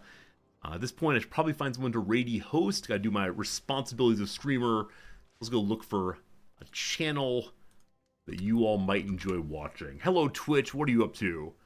What's on the old Twitch TV? Anybody playing a game I like? Let's go just see who's playing in the old Victoria 3 directory. Maybe we can send along some fun. Hey, it's me. Labor Day USA into a new century. Shokuhol. Shokuhol. I don't know that word at all, unfortunately. This person might be nice. Hopefully so. Regardless, my friends, get on over there, have a nice conversation, and I'll see you tomorrow. Thanks a bunch. Appreciate you. Bye for now. We're using half of the power that this thing generates.